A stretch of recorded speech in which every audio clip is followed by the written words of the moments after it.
Selamat pagi kami ucapkan kepada Bapak Ibu yang sudah berkenan hadir baik secara luring maupun daring pada rangkaian acara Festival Seni Balijani ketiga tahun 2021 yang mengambil tema Jenggala Sutra, Susastra Wana Kertih, Harmoni Diri dan Bumi. Bapak Ibu hadirin penonton yang berbahagia, pada pagi hari ini akan kita ikuti bersama Timbang Rasa Sarasehan dengan tema Alih Media dalam Seni, Kolaborasi dan Ragam Stilistik Estetik Kini. Acara ini akan dipandu sepenuhnya oleh moderator kita pada pagi hari ini yaitu Ovi Diandra. Dengan narasumber kita yang sudah berkenan hadir pada pagi hari ini yaitu Bapak Agus Nur dan Bapak Putu Fajar Archana. Untuk itu langsung saja waktu dan tempat kami persilahkan kepada moderator dan kepada para peserta selamat mengikuti sesi pada pagi hari ini.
Selamat pagi semuanya. Wow, senang sekali di sini ada saya Ovi Diandra yang tentunya terlibat langsung dalam acara Timbang Rasa atau Sarasehan, dalam acara juga Festival Seni Balijani ketiga tahun 2021. Dan sebelumnya saya mau menyapa dulu teman-teman yang sudah bergabung di sini langsung atau secara luring offline ada di Kesirarnawo Art Center. Terima kasih atas waktunya dan tentu saja saya mau menyapa teman-teman yang ada atau bergabung secara online, ini melalui Zoom yang linknya juga mungkin sudah di-share selama beberapa waktu ini. Nah kalau misalnya kita melihat perkembangan, ini mungkin bisa dilihat sekali kalau di sini sekarang ada yang offline, ada juga teman-teman yang online. Ini membuktikan apa? Jika teknologi memang masuk ke semua bidang, jadi semua serba mudah akibat adanya teknologi. Dan tanpa terkecuali juga teknologi itu ternyata masuk ke ranah seni yang akhirnya menyebabkan berbagai kolaborasi tersendiri. Maka dari itu seperti yang diinformasikan oleh MC tadi, jika kita hari ini akan membahas mengenai alih media dalam seni, kolaborasi dan ragam stilistik estetik kini. Waduh, kalau misalnya saya nih yang ngomong mungkin rasanya akan kurang ya untuk menjelaskan dan juga memberikan pemahaman. Maka dari itu saya mau menyapa, di sini ada dua narasumber yang luar biasa namun telah bergabung bersama kami melalui Zoom. Yang pertama ada Mas Agus Nur. Mungkin bisa langsung ditayangkan, jadi Mas Agus Nur sendiri ini sudah menjadi tidak rahasia umum lagi ya Mas Agus Nur ya. Seniman, sastrawan, lalu juga sutradara yang luar biasa produktif di tengah pandemi juga karya-karyanya masih jalan terus. Nanti mungkin boleh dijelasin ya Mas Agus kesibukannya juga selama pandemi dan tentu saja tidak hanya Mas Agus Nur, akan ada juga Bapak Putu Fajar Archana atau yang dikenal dengan Pak Chan. Pak Chan sehat ya Pak ya? Sehat, terima Oke. kasih Novi. Yang penting sehat aja, kita ngobrol soalnya bakal sharing informasi juga. Jadi Pak Chan ini mungkin tadi sudah sempat dibaca juga. Ini menempuh pendidikan atau jatuh cinta akan sastra Indonesia sejak bergabung di Fakultas Sastra Universitas Udayana ya Pak Chan ya. Betul, betul. Baik, nanti kita akan bahas sendiri juga tentang alih media dalam seni itu seperti apa, lalu bagaimana kolaborasi yang terjadi di dalamnya. Dan tanpa berlama-lama, tentu saja izinkan saya terlebih dahulu mungkin dari Mas Agus menyampaikan beberapa pemahaman dulu. Silahkan Mas Agus.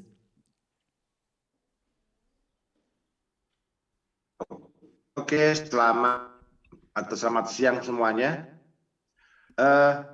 Mungkin sebenarnya kalau ngelihat materinya Mas Chan lebih dulu ya, tapi oke lah.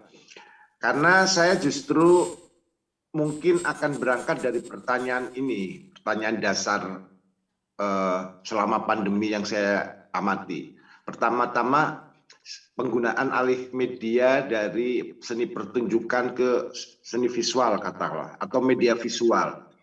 Pertanyaan saya selalu ketika berproses ini, apakah ini adalah situasi darurat atau darurat, situasi yang diterima hanya sebagai kesementaraan, yaitu pasti ada anggapan bahwa situasi pandemi akan berakhir dan kita akan kembali ke situasi biasa gitu. Maksudnya pertunjukan digelar di panggung, penonton datang dan segala macam, dan kita tidak lagi sibuk dengan apa yang disebutkan misalnya pentas online, pentas virtual, pentas apa ya segala gitulah ya.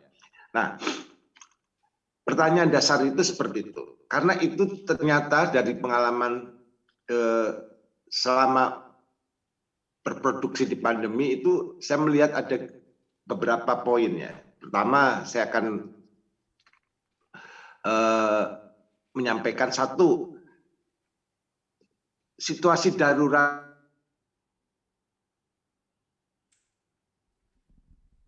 Ya, memang darurat ini ya. Nanti mungkin sambil dicek kembali koneksinya.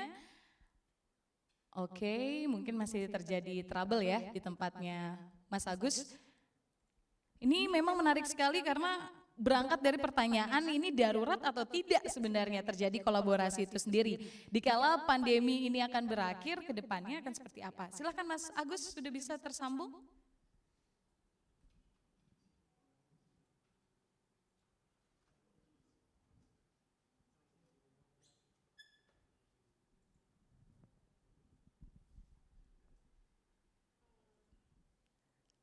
Baik, masih dilakukan sedikit trouble mungkin ya, jadi ada sedikit perbaikan juga. Ini adalah sebuah tantangan sebenarnya ya teman-teman panitia yang ada di sini, teman-teman yang juga sudah hadir. Jika kita memang harus menyesuaikan diri juga dengan perkembangan teknologi, jadi menyiapkan juga segala hal pasti bisa terjadi.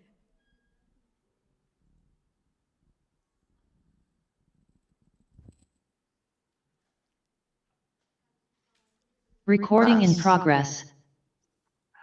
Jadi pentas didokumentasi dengan pendekatan dokumentasi kemudian ditayangkan. Yang ketiga, karena pendekatannya dokumentasi, maka sebenarnya dia hanya menyiarkan atau merelay gitu, atau live konser kalau dalam broadcast gitu. Pertunjukannya gitu.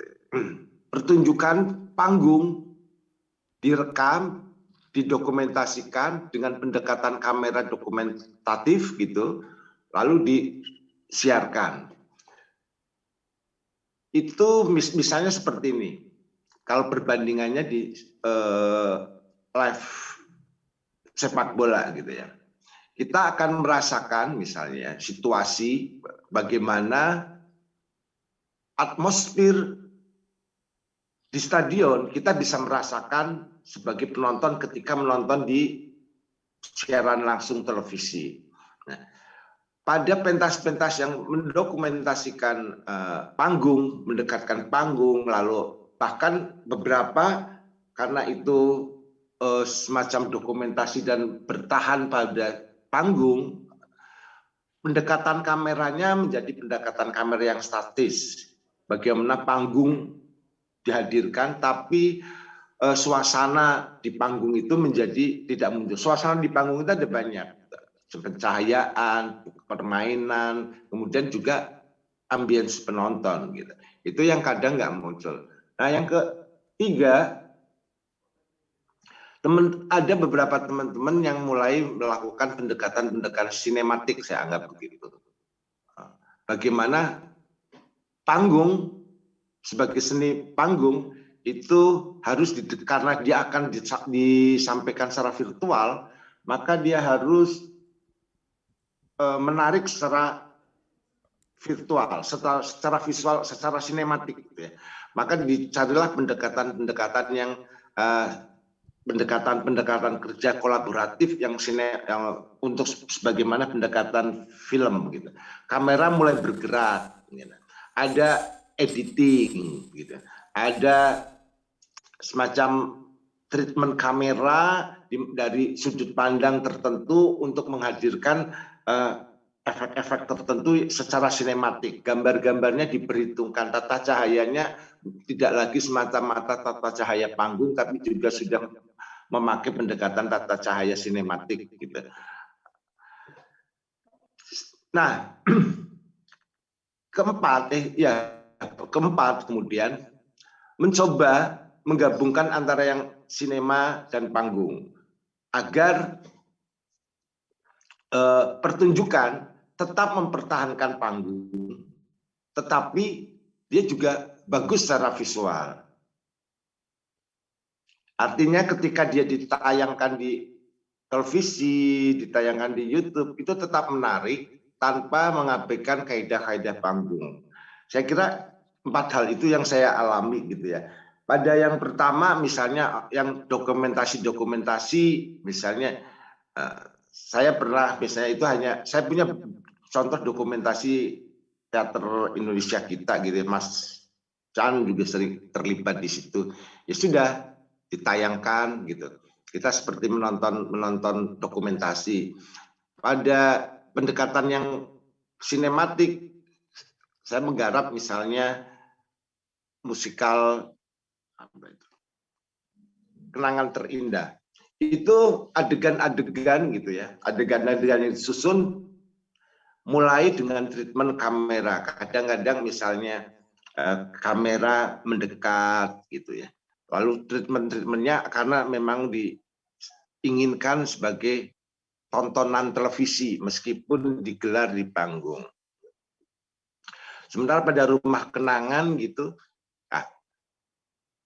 apa yang terjadi di panggung digelar secara rantru, gitu, sebagaimana pentas, dan kamera director visual harus mencoba menangkap semua energi panggung, energi permainan di panggung ke dalam kamera.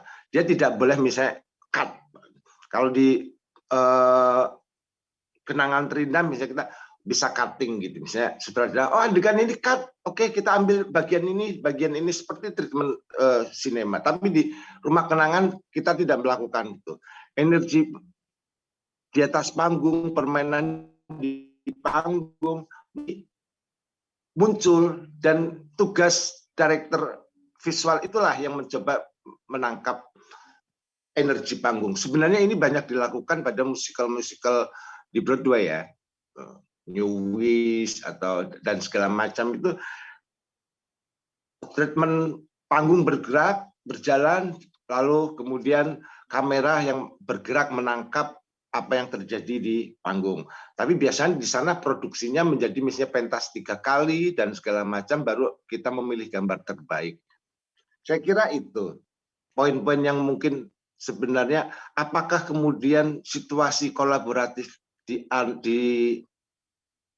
era pandemi ini kemudian melahirkan genre baru. Ini yang menurut aku menarik. Misalnya begini, ada OTT atau platform-platform digital yang sebenarnya sangat mungkin untuk dipakai menjadi platform teater. Di Kemendikbud kayaknya sudah ada Budaya Saya, ya, lalu televisi Budaya Saya, gitu, yang menayangkan pertunjukan-pertunjukan secara online, juga melalui televisi. Itu menarik saya kira. Nah, beberapa kawan saya sedang menggarap misalnya menyiapkan konser Dewa Bujana Samuk Cahaya. Nah, pendekatannya sangat sinematik. Karena pertama, ini harus menjadi tontonan yang ditonton di tayangan digital atau di televisi, bisa ditayangkan di Netflix dan segala macam gitu. Hingga output yang dicapai, yang pertama-tama ingin dicapai adalah bagaimana gambar-gambar konser itu menjadi menarik untuk ditonton. Bukan hanya situasi konsernya gitu. Nah, ini menarik kalau itu bisa berkembang, menurut saya akan mencoba menjawab pertanyaan besar para pekerja teater atau pekerja seni pertunjukan, terutama saya. Saya menganggap satu, seni pertunjukan itu kan di Indonesia terutama ya, umurnya pendek. Umurnya 1, 2, 3 hari. Latihan bisa setengah tahun, bisa 3 bulan, tetapi dipentaskan di 3 malam, paling banter, atau paling rekor terbanyak paling ke teater koma ya. Bisa pentas hanya semalam, kemudian di suatu tempat, dan setelah itu selesai. Misalnya pementasan teater di Bali gitu ya. Kalau ada oleh kelompok teater Bali, oleh tertentu, dianggap indah, dipuji-puji pada malam itu. Kita hanya bisa melihatnya dari review koran gitu ya. Tetapi setelah itu kita tidak bisa melihat lagi dan segala macam, tidak bisa menonton lagi kecuali dipentaskan ulang gitu. Beda kan dengan film satu produksi, dia bisa diputar ulang di Jakarta, di New York, di London, di mana gitu, dan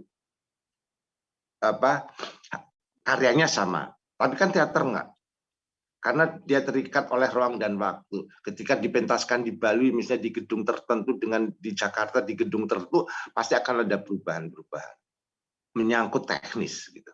Nah, sebenarnya apa yang dilakukan teman-teman dengan kesadaran kolaboratif untuk dalam situasi pandemi ini antara seni panggung, seni virtual dan seni lainnya akan menarik kalau semakin dieksplorasi untuk memperpanjang usia pentas gitu. Misalnya seperti ini.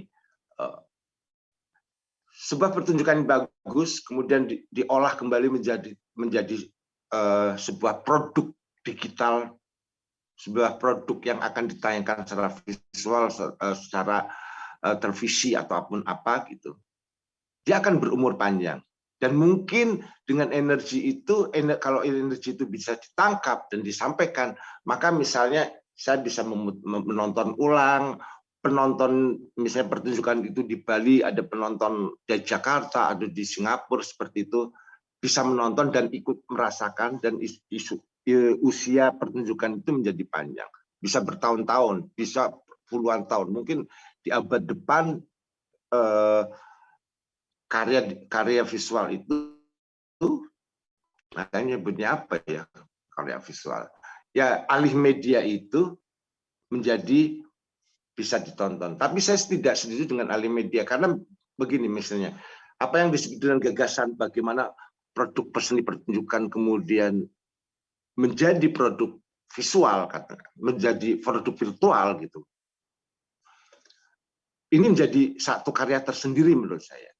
Saya saat ini sedang menggagas dengan beberapa teman, misalnya seperti kita membuat pertunjukan semacam konsep penayangan digitalisasi seni pertunjukan, lalu ini menjadi satu genre tersendiri tanpa seni pertunjukan ini. Karena ini harus diingat juga, ini poin terakhir saya. Apabila kita terlalu kemudian ke depan gitu, berpikir tentang bahwa seni pertunjukan nanti diformulasikan untuk ditayangkan secara visual atau secara virtual, maka kita sebenarnya kehilangan habit tradisional, apa yang disebut penonton seni pertunjukan. Saya menyebut gini,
Recording in progress. kita bisa belajar dari perfilman kita tahun 80-an itu. Ketika DVD muncul atau televisi muncul, kita tidak punya tradisi menonton film di bioskop, penonton menjadi berkurang. Kita yang mungkin di banyak tempat belum punya tradisi menonton seni pertunjukan, teater, tari, ataupun apa secara langsung, begitu misalnya konten-konten digital seni pertunjukan nanti sudah bagus gitu, pertanyaannya adalah kenapa saya harus repot-repot datang jauh-jauh ke sebuah tempat seni pertunjukan ya, sementara saya bisa menonton online. Ini pengalaman saya ketika pentas-pentas Indonesia kita kemudian mau ditayangkan di televisi. Jadi teater Indonesia kita kemudian ingin dikonsepkan untuk ditayangkan di televisi dan ditonton orang. Waktu itu saya dan tim, loh, kalau orang bisa menonton pentas kita di televisi gitu, lalu kenapa mereka akan mau lagi membayar mahal, datang ke gedung pertunjukan, meluangkan waktunya hanya untuk nonton jauh-jauh dari Depok, misalnya karena ini saya di Jakarta waktu datang membelah kemacetan segala macam. Kalau mereka bisa nonton di televisi, resikonya begitu teater kita ditayangkan di televisi, maka kita akan kehilangan penonton, habit penonton kita, penonton tradisional dalam tanda petik yang mau datang ke pertunjukan. Kita akan kehilangan penonton gitu, karena mereka sudah ya kita tunggu aja ketika kemudian disiarkan di televisi dan itu dapat gratis. Meskipun ini bisa kita perdebatkan apakah tetap nanti ada penonton yang datang atau enggak, tapi itu saya kira perlu dipertimbangkan karena yang timbang rasa adalah kemungkinan bagaimana antara yang seni virtual gitu juga tetap membangun basic penonton tradisional dalam penonton yang nonton datang ke seni pertunjukan. Ini mungkin tawaran yang ingin saya sampaikan, bagaimana hubungan penonton virtual, karena kita kan selama ini misalnya membayangkan nonton kita bikin pertunjukan ditayangkan di YouTube seakan-akan yang nonton seluruh dunia. Penonton yang kita bayangkan, penonton imajinatif, imajiner gitu. Beda dengan penonton yang datang langsung dan aktor-aktor, pemain itu melihat bahwa di depannya ada penonton, itu pasti energinya lain. Terima kasih.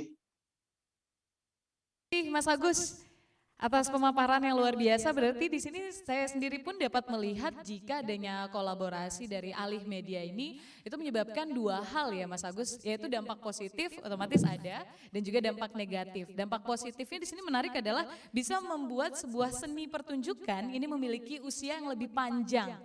karena bisa ditonton lagi dan lagi, dan ini bisa ditonton secara worldwide. Namun di sisi lain ternyata adanya Alimedia ini menyebabkan adanya habits penonton tradisional yang padahal itu adalah salah satu penunjang untuk sebuah pertunjukan kesenian. Begitu ya Mas Agus ya? Ya, kira-kira seperti itu. Iya, nanti kita akan bahas lagi karena saya juga memiliki beberapa pertanyaan terkait hal tersebut. Tapi kita akan beranjak terlebih dahulu ini untuk mendengarkan sesuatu yang luar biasa dari Pak Chan, yaitu terkait tentang seni yang menolak terkucil. Seperti apa ini seni yang sebenarnya menolak terkucil? Silakan Pak Chan. Ya, Om Swastiastu. Assalamualaikum warahmatullahi wabarakatuh. Selamat pagi dan selamat siang teman-teman di Denpasar. Saya senang ya bisa hadir walaupun dari virtual. Ini juga sebuah pertimbangan Alimedia ya. Jadi dulu kalau kita diskusi pasti saya harus datang ke Siranao sana ya. Mas Agus juga harus datang dan pasti diongkosi pesawat, hotel dan lain-lain, dan itu menjadi mahal ya, tidak efisien. Dan sekarang kita melakukannya dengan cara-cara yang lebih sederhana walaupun pada awal-awal masa pandemi ini kan sesuatu yang kira-kira kita anggap sebagai sesuatu yang mustahil ya. Bagaimana caranya kita belum tahu waktu itu. Nah, teman-teman senang juga saya kira siang hari ini kita dihadiri oleh banyak sekali tokoh seni, tokoh gerakan kesenian di berbagai daerah. Tadi saya melihat ada Datuk Rida Liamsi. Terima kasih Datuk, jauh-jauh dari Pekanbaru, dari Pulauan Riau ya, ikut hadir nih tokoh penting dalam pergerakan kesenian dan kebudayaan di Sumatera. Lalu ada beberapa teman, saya kira bukan teman pelukis ya, yang sudah hadir. Terima kasih. Nah, saya kira saya akan memberikan semacam sesuatu yang lebih konseptual mungkin.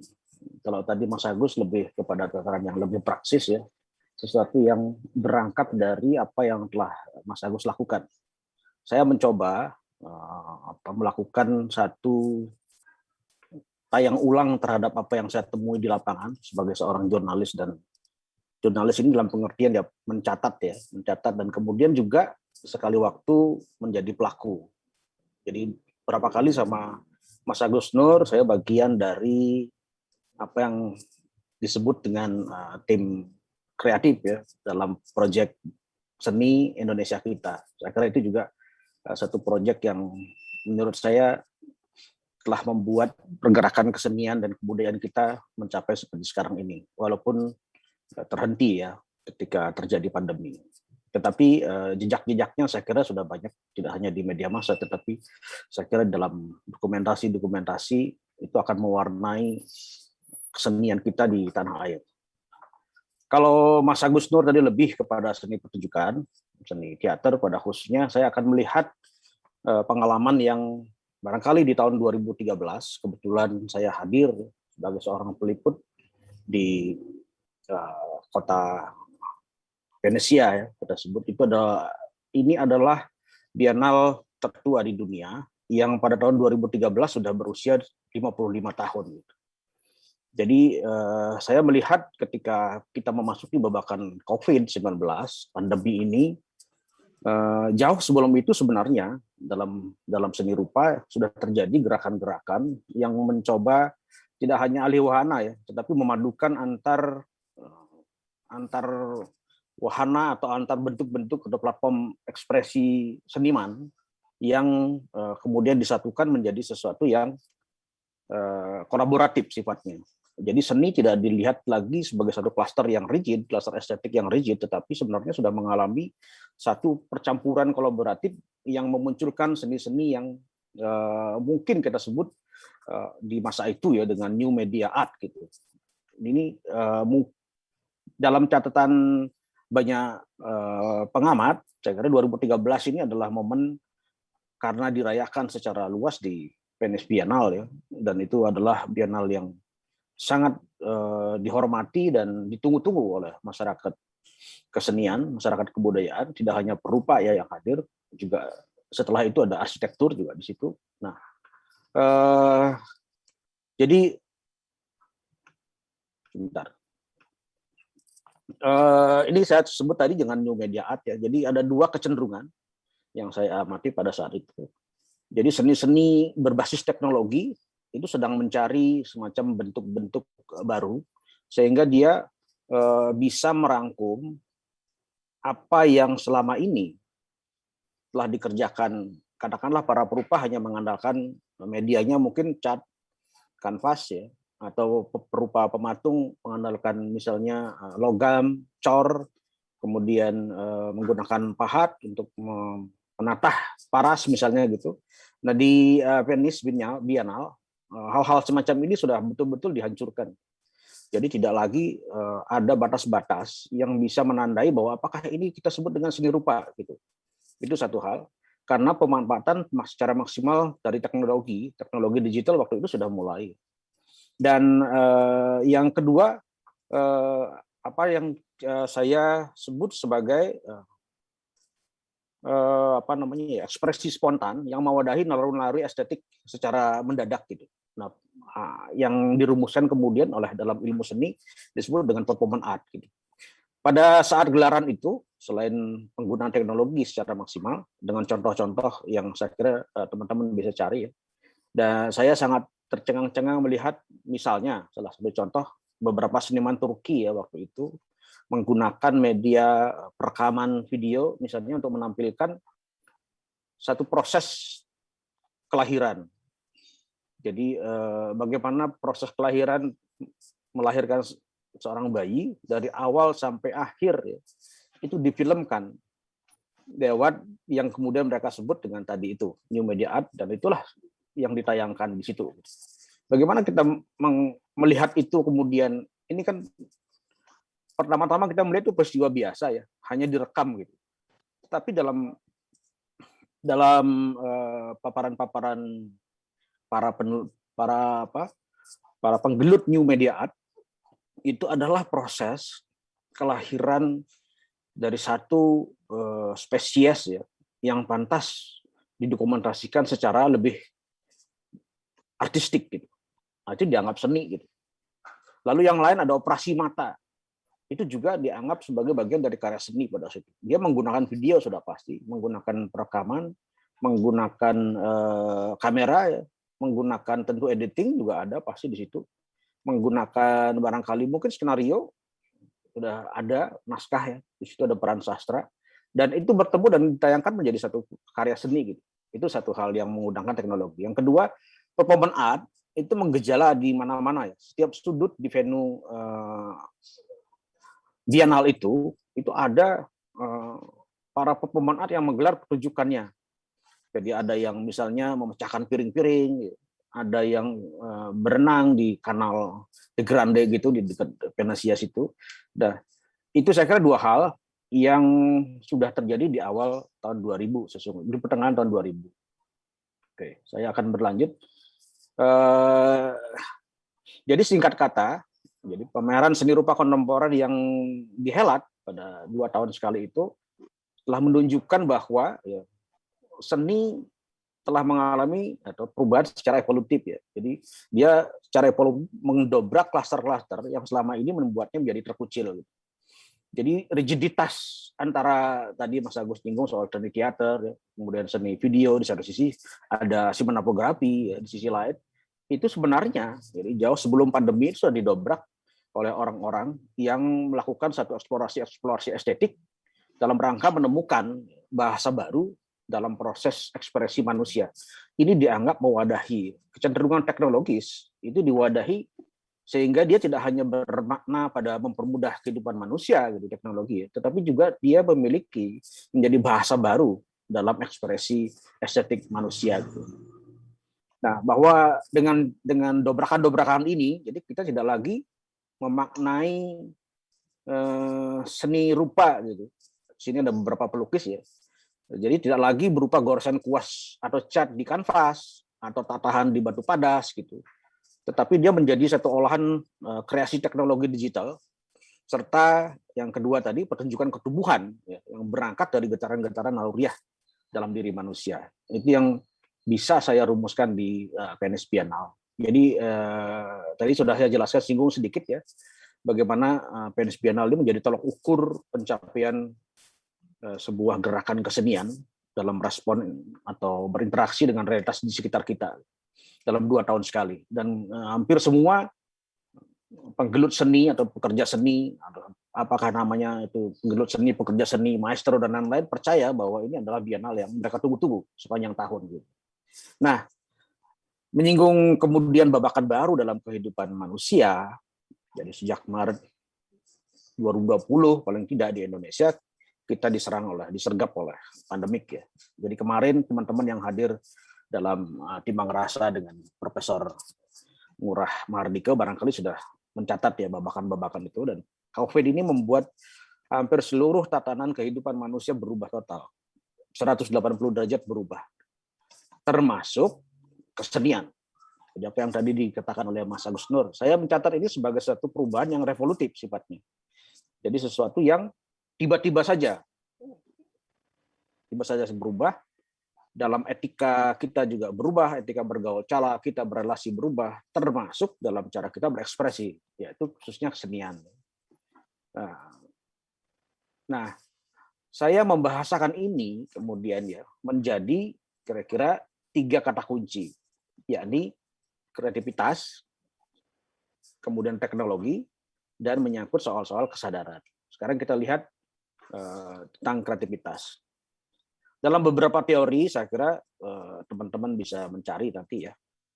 Jadi kreativitas ini semacam satu proses mental, terutama dalam kaitannya dengan penciptaan dalam diri manusia yang mendorong kita untuk melahirkan gagasan-gagasan yang cerdas, bernas sebagai jawaban terhadap realitas yang ada di sekitar. Itu yang disebut dengan kreativitas kalau kita mau main di tataran pada definitif ya. Dan saya kira dalam berbagai teori silakan dicari. Kira-kira kreativitas kita artikan sebagai satu dorongan mental yang sangat kuat pada diri manusia untuk menjawab tantangan realitas yang ada di sekitarnya. Dan dia harus memecahkan segalanya, termasuk kreativitas teknologis tadi ya. Nah, kemudian dengan perangkat kerja bernama kreativitas inilah kemudian seni menemukan muara baru yang justru membuatnya menjadi lebih partisipatif gitu. Jadi seni tadi yang saya ulas tadi ya mampu menemukan semacam terobosan-terobosan atas sekat-sekat yang selama ini secara rigid justru ya dilakukan oleh ilmu pengetahuan, oleh sains di dalamnya. Kalau kita belajar seni seolah-olah kita tidak mengerti tentang teknologi gitu. Seolah-olah kita tidak mengerti tentang karena urusannya artistik melulu gitu. Contoh tentang apa yang dilakukan oleh seniman-seniman Turki tadi itu menjawab bahwa ternyata rigiditas itu justru merugikan. Dia mau memiskinkan kesenian. Itu kan menyangkut tentang ilmu kesehatan misalnya, ilmu kedokteran, ya, ilmu bedah mungkin gitu untuk mata itu. Tetapi itu justru menjadi bahasa estetik di tangan seniman. Dan keterpujilan itulah yang sebenarnya sudah lama hancur gitu di tangan para seniman yang setidaknya menganggap paling tidak ya Biennale di Venesia itu sebagai salah satu tolok ukur pencapaian kesenian dunia. Lalu itu kreativitas dan teknologi kemudian saya kira tadi sudah banyak disinggung oleh Mas Agus Nur ya. Nah, misalnya dalam hidup kita sehari-hari sekarang ini, jadi ketika dilakukan satu pembatasan social distancing di mana-mana, ada kunci tara ya. Kalau ada yang belum tahu, kunci tara ini terjemahan dari lockdown ya, terhadap beberapa kota PPKM terakhir gitu. Itu telah mempercepat penetrasi teknologi di dalam kehidupan kita. Jadi kekhawatiran publik yang tidak bisa melakukan sosialisasi langsung itu dijawab oleh teknologi virtual, digital basicnya. Nah, percaya atau tidak, teman-teman, ini studi saya yang lain ya. Dalam studi-studi kebudayaan yang dikembangkan oleh Baudrillard atau Umberto Eco, mungkin teman-teman membaca, ada yang kita sebut dengan kecenderungan virtualisasi realitas itu disebut dengan simulacrum. Jadi teori ini sebenarnya menganggap pencapaian manusia dalam dunia virtual itu adalah sebagai simulasi-simulasi, ya. Tiruan-tiruan yang sebenarnya seolah-olah lebih nyata dari kenyataannya. Begitu teori kebudayaannya. Jadi sebenarnya apa yang kita pindai di televisi, kemudian rekaman-rekaman adalah realitas spiritual yang tidak lebih dari sirkuit simulasi dari realitas sesungguhnya. Nah, kayak gitu kira-kira teorinya ya. Oleh sebab itu dia tidak sebenarnya ya, tidak pernah benar-benar bisa menyayangi kenyataan seutuhnya. Jadi itu yang kita hadapi sekarang itu sebenarnya. Jadi sekarang di saat kita berbicara seperti ini di siang hari ini ya, seolah-olah saya hadir nyata gitu lewat teknologi misalnya di bawah panggung Sharanawa ya. Sekarang ini di mana Novi ada di situ. Tetapi saya tidak hadir secara nyata gitu. Tetapi ada kehadiran yang disimulasikan. Nah, itu disebut dengan simulacrum itu. Kemudian jadi kalau coba kita beranjak ke hal yang lebih konkret, kemudian ya realitas sudah berubah, kemudian pembatasan di mana-mana, kita harus bekerja dari rumah misalnya. Nah, saya mencoba menyikapi situasi ini dengan membuat beberapa program bersama Ancana Foundation yang saya dirikan dan mengamati beberapa seniman yang melakukan proses kreasi dari rumah saja. Ada kecenderungan saya mencatat bahwa tetap gitu, manusia itu kepingin ada komunikasi yang tidak verbal gitu. Jadi bisa saja saya ngomong seperti ini sekarang, bisa saja saya telepon Novi, saya telepon Mas Agus, ngobrol, bisa video call segala macam kan. Tetapi kan kita sebagai insan yang membutuhkan spiritualitas misalnya secara lebih dalam, membutuhkan hiburan lewat kesenian, maka kita membutuhkan semacam yang saya sebut dengan komunikasi estetik. Gitu. Jadi seni juga diwadahi oleh teknologi tadi itu. Misalnya ada teman saya Kadek Puspasari yang tinggal di Paris ya. Itu bagaimana dia resahnya ketika terjadi Paris lockdown sampai 4 kali ya. Dia setiap hari sebagai seorang penari bingung melakukan apa karena harus di rumah dan di apartemen yang sangat kecil gitu. Maka dia melakukan proyek-proyek personal dengan cara setiap saat merespon ruang yang ada di sekitarnya. Itu kemudian ditayangkan di akun media sosialnya ya, di Instagram. Saya mengamati bisa dari jauh. Kadang pagi ini mau ngapain ya? Ternyata dia menari di dapur, membuat tarian spontan dan dia rekam itu di tempat tidur. Kadang-kadang di gang sempit di mana ada lorong-lorong yang hanya cukup untuk tubuhnya dia berekspresi di situ gitu. Lalu ada Dewa Bujana, salah satu orang yang saya kira sangat kreatif menyikapi situasi, dan saya dengar tadi akan ada konser ya dengan Agus Nur. Lalu saya bersama Mas Warih dan lain-lain menggelar Cinta Puisi di Rumah Saja bersama Kemendikbud itu di awal April bahkan, yang melibatkan penyair-penyair dari seluruh Indonesia sampai ke pelosok-pelosok. Ternyata bisa gitu.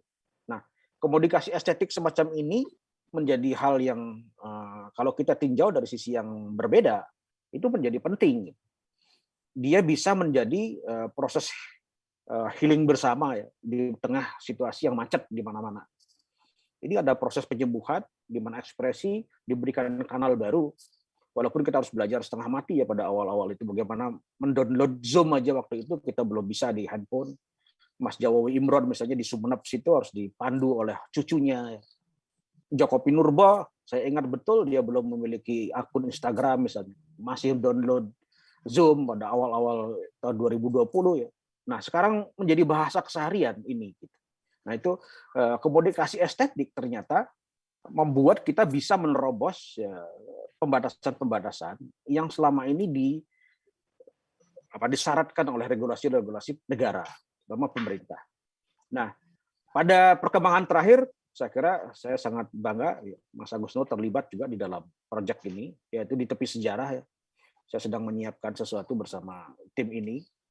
Nanti ditunggu saja apa jadinya. Dia mencoba membuat satu terobosan baru bersama Kemendikbud juga, Ristek ya sekarang.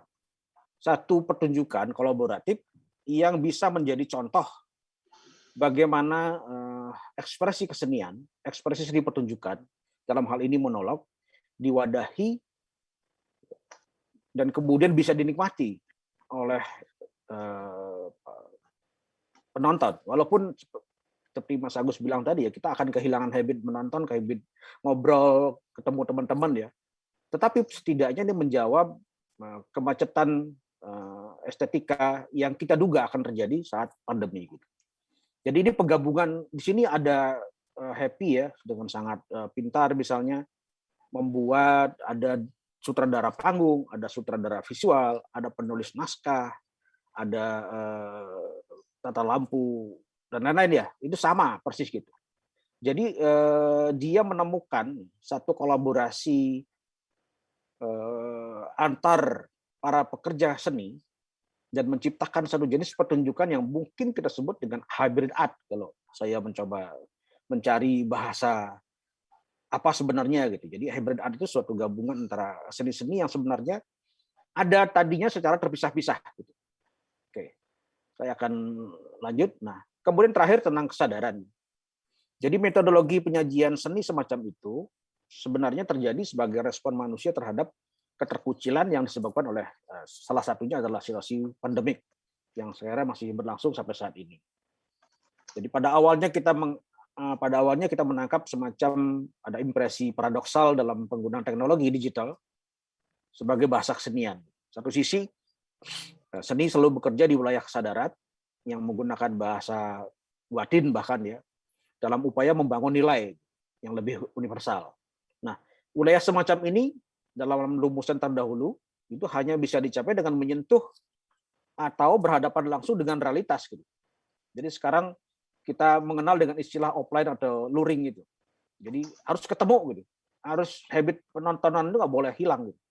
Itu yang membuat kita merasa bahwa itulah wilayah kesadarannya.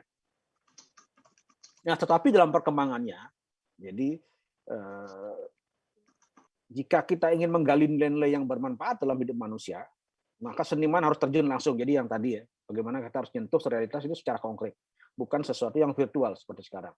Nah, tapi kemudian seni yang sekarang kita geluti, seni yang sekarang dikembangkan oleh Agus Nur, oleh Happy Salma, oleh teman-teman penyair yang merekam dirinya sendiri lewat video-video itu gitu.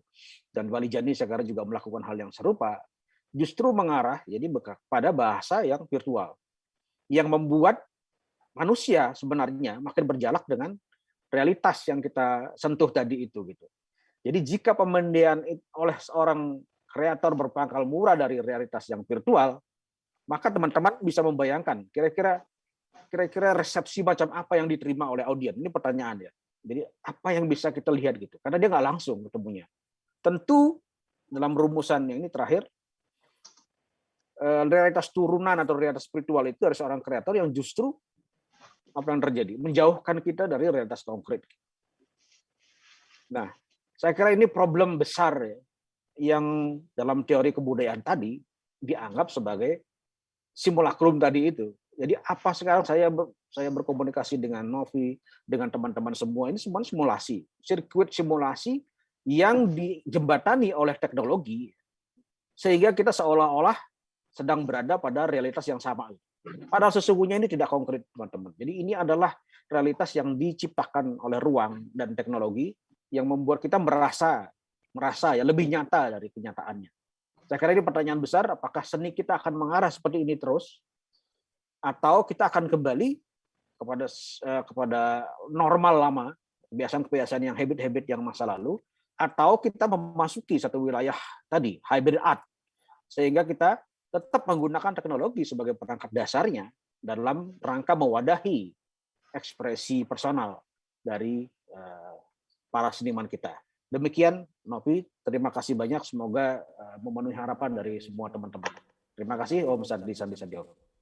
Baik, terima kasih Pak Chan atas pemaparannya terkait yang unik sekali ya, seni yang menolak terkucil. Sudah dijelaskan juga tadi terkait pandemi ini ketika seni mulai berubah, ada 3 hal yang menjadi kunci yang harus kita pahami, yakni adanya kreativitas, teknologi, dan juga kesadaran. Di mana ternyata teknologi dari sudut pandangnya Pak Chan merupakan sebuah simulasi dari realita yang ada. Teknologi juga mendekatkan kita Pak ya, walaupun kita jauh. Dan tentu saja hari ini tidak hanya saya yang bertanya pada dua narasumber, namun teman-teman yang hadir langsung di Kesirar Nawo hari ini, juga teman-teman yang bergabung bersama kami melalui Zoom, ini bisa mengajukan pertanyaan atau sekedar sharing terkait tema kita hari ini, yakni alih media dalam seni, kolaborasi dan ragam stilistik estetik kini. Nah mungkin saya ke Mas Agus Nur dulu ya, tadi terkait juga tentang adanya penonton, di mana ini kan penonton adalah sebuah bisa dibilang kunci juga dalam sebuah pertunjukan. Ini yang nantinya bisa tertinggal atau hilang ya Mas Agus. Selama ini untuk menyikapi hal tersebut, karena tadi Mas Agus juga bercerita sudah mengadakan berbagai banyak pertunjukan seni, apa yang bisa Mas Agus sharing ke teman-teman? Karena penonton itu vibes-nya beda ya Pak. Kayak saya nih Mas Agus misalnya ngobrol di sini kalau makin banyak pesertanya makin semangat gitu. Karena ini sedikit berjarak juga jadi agak lemes kayaknya. Silakan Mas Agus. Enggak juga. Gini, pertanyaannya sama gitu. Ada live gitu, ada live siaran langsung sepak bola gitu. Tapi kenapa penonton tetap datang ke stadion? Kan gitu. Artinya apa yang disebut misalnya virtualisasi seni, hibridisasi seni dan segala macam tidak membunuh habit seni dasar dari seni pertunjukan. Yang itu pasti ada penonton. Unsur seni pertunjukan yang utama itu penonton sebenarnya. Jadi misalnya kalau saya ngobrol di depan kaca gitu, bermonolog di depan kaca gitu, ya itu bukan pertunjukan. Tapi kalau saya bermonolog, maksudnya di sebuah tempat di pinggir jalan lalu ada yang nonton, yang melihat, maka sudah menjadi pertunjukan. Nah, unsur penonton itu menjadi sangat penting, krusial gitu. Ada gedung pertunjukan di situ, ada orang berlatih, itu belum pertunjukan teater, bukan pertunjukan teater atau pertunjukan seni. Tapi begitu penonton sudah datang ke gedung itu menjadi peristiwa teater, menjadi peristiwa pertunjukan. Nah, memang pada kita adalah memang pertanyaan besar yang sampai saat ini belum terjawab atau sudah terjawab, tapi memang obsesi dari para seniman atau pegiat seni pertunjukan kan bagaimana seni pertunjukan memang bisa terkucil, penontonnya sedikit. Penonton teater misalnya paling banter misalnya di Bali berapa sih? 100 orang gitu. Lalu mungkin yang modern lah ya. Kalau yang tradisional pasti Bali banyak. Atau di tempat lain. Misalnya saya yang amat di Jakarta atau di Jogja atau beberapa kota ketika nonton misalnya di Surabaya dengan gedung pertunjukan yang kapasitas 100 kursi kadang yang nonton 50. Di Jakarta juga gitu. Ada kelompok-kelompok teater seni pertunjukan memang sudah bisa membangun habit penontonnya, istilahnya sudah bisa membangun secara manajemen, secara teknis, secara komunikasi mampu membasis penontonnya seperti teater koma dan segala macam. Nah, ini tadi begitu kita terlalu fokus pada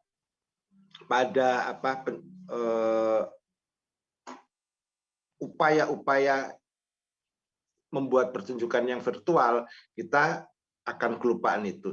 Tapi kalau dari paparan Mas Chan dan segala macam juga mungkin pengalaman-pengalaman yang di lapangan, ya ini sementara sih. Basicnya teman-teman pasti akan kembali pada pertunjukan yang katakanlah tradisional ya. Dalam pengertian bukan seni tradisi tapi pertunjukan yang digelar di tempat, didatangi penonton, ada atmosfer kayak gitu. Nah, virtualisasi atau tayangan-tayangan virtual itu menjadi produk sampingan gitu lah. Nah, yang menarik kemudian bagaimana produk sampingan ini diolah atau kita sepakati tidak sekedar menjadi produk dokumentasi, tapi juga art sebagai sebuah genre tersendiri gitu. Contoh menarik biasanya kalau seni pertunjukan belajar pada Broadway lah ya, atau mungkin opera di Eropa dan Amerika, beberapa Amerika, Phantom of the Opera. Kita banyak media bawaan dari pertunjukan panggung itu, filmnya, DVD-nya, gitu, bahkan di siaran di HBO dan segala macam. Tapi panggung opera itu, panggung pentas itu tetap didatangin penonton. Ada penonton yang tetap datang ke gedung pertunjukan. Saya kira gitu. Nah, produk sampingan saya sebut secondary produk itu kan sebagai virtual itu hanya satu, dia memberi kesempatan penonton yang belum sempat menonton secara langsung punya kesempatan menonton, dan setelah menonton tayangan atau produk sampingan itu atau virtualis yang produk virtual itu, dia makin tertarik untuk datang ke pertunjukan aslinya.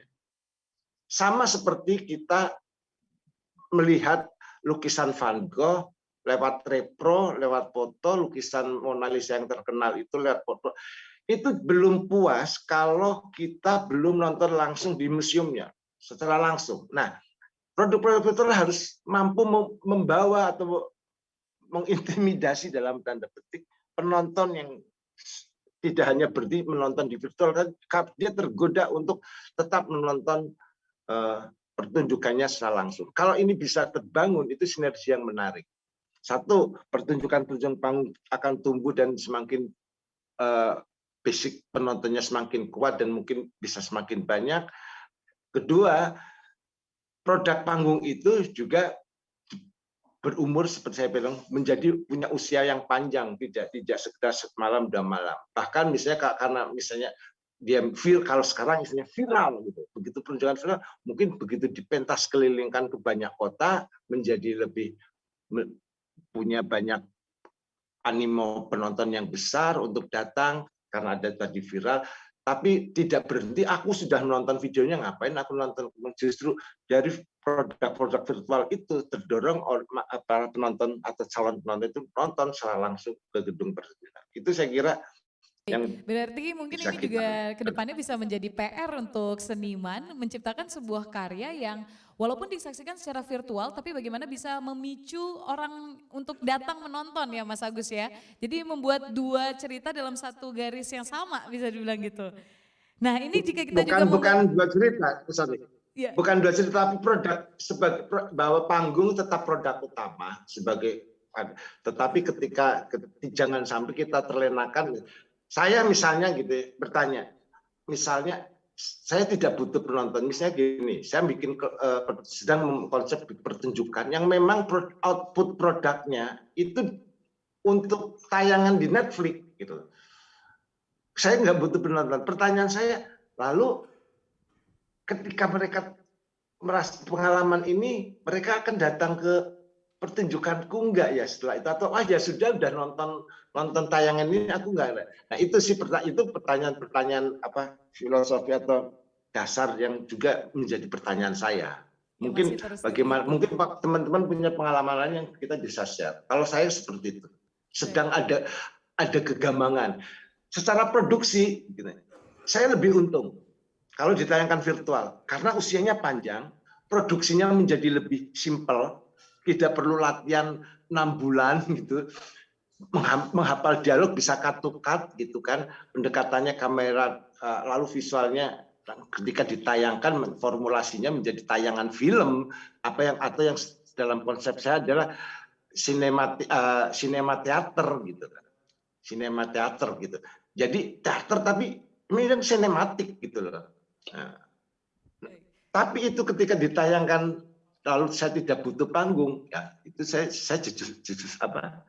justru gelisah sendiri loh. Padahal habit saya itu di panggung ya. Gitu. Terima kasih. Ya, baik, mungkin dari Pak Chan mau memberikan beberapa sudut pandang terkait penonton juga yang masuk atau poin penting lah dalam sebuah pertunjukan, Pak Chan. Ya, sebenarnya kalau kita kembali ke dasar dari kemunculan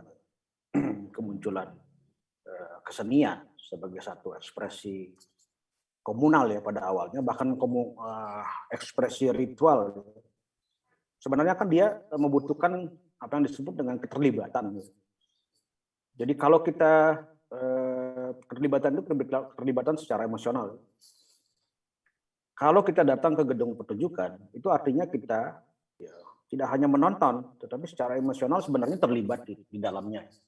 Itu ininya. Saya kira konvensionalisasi ini, tadi Mas Agus sebut menonton tradisional dalam tanda kutip ya. Saya istilahkan dengan menonton secara konvensional ini, sampai sejauh ini sih saya melihat bahwa inilah semacam perayaan bersama dari manusia dalam rangka merayakan satu proses estetik. Ada proses yang saya sebut dengan katarsis bersama, baik itu seni pertunjukan yang dalam pengertian akan memang difokuskan sebagai satu hiburan, atau seni pertunjukan dalam kategori sebagai ritual di Bali, itu kan juga perayaan-perayaan yang sebenarnya kita menyerahkan diri kita secara total gitu, bersama-sama untuk melakukan satu proses yang disebut dengan mental, moral, dan lain-lain, dan hiburan pada ujungnya. Nah itu saya kira ini dasar dari mengapa seni pertunjukan itu ada.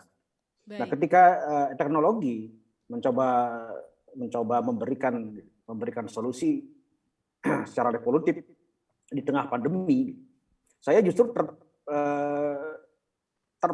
terbentur gitu ya pada teori-teori yang tadi yang saya sebut itu, teori bagaimana yang kita nikmati dalam keniscayaan teknologis sekarang ini sebenarnya hanya sirkuit simulasi-simulasi gitu. Jadi itu adalah simulacrum istilahnya si Baudrillard ya. Simulacrum yang sebenarnya makin lama itu makin menjauhkan manusia dari realitas di sekitar kita. Karena dia tidak nyata, dia virtual, tidak bisa disentuh sehingga kita secara emosional tidak terlibat sesungguhnya. Bahwa ada tontonan lain seperti film. Nah, ini saya kira perlu bahasan khusus ya. Jadi anomali ya film itu.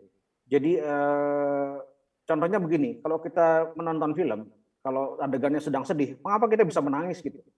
Itu kan pertanyaan besar ya, mengapa film khusus ya bisa menjembatani keterlibatan secara emosional tadi gitu. Atau kita marah pada penjahat, kalau polisi-polisi India yang amoral gitu kan. Jadi kalau kita nonton film India pasti polisinya polisi jahat gitu ya. Kalau polisi Indonesia polisi baik ya Mas? Itu kalau polisi tidur Mas. Jadi selalu jahat tuh polisinya. Nah, kita terlibat, kita marah-marah gitu. Nah ini film agak spesifik ya, kenapa film bisa gitu menyambungkan ya, tradisi penonton secara konvensional itu sehingga kita terlibat secara emosional. Apakah karena layarnya yang besar atau juga sebenarnya kita ada terlibat nonton bersama, ya kan?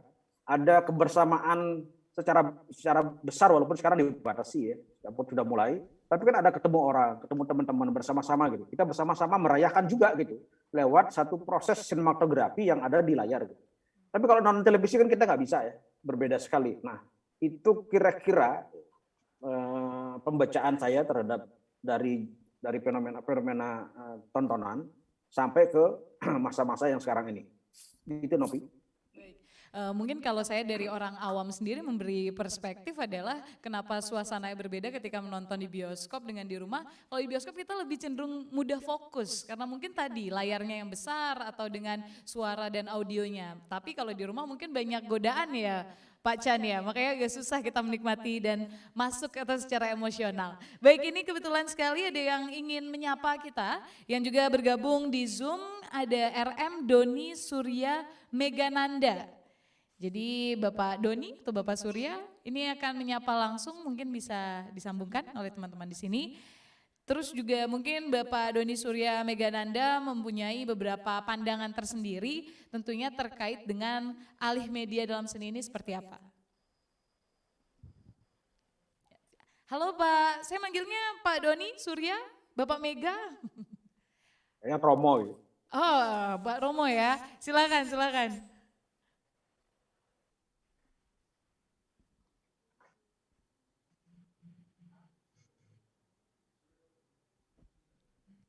Baik, suaranya sudah terdengar jelas ya, Romo?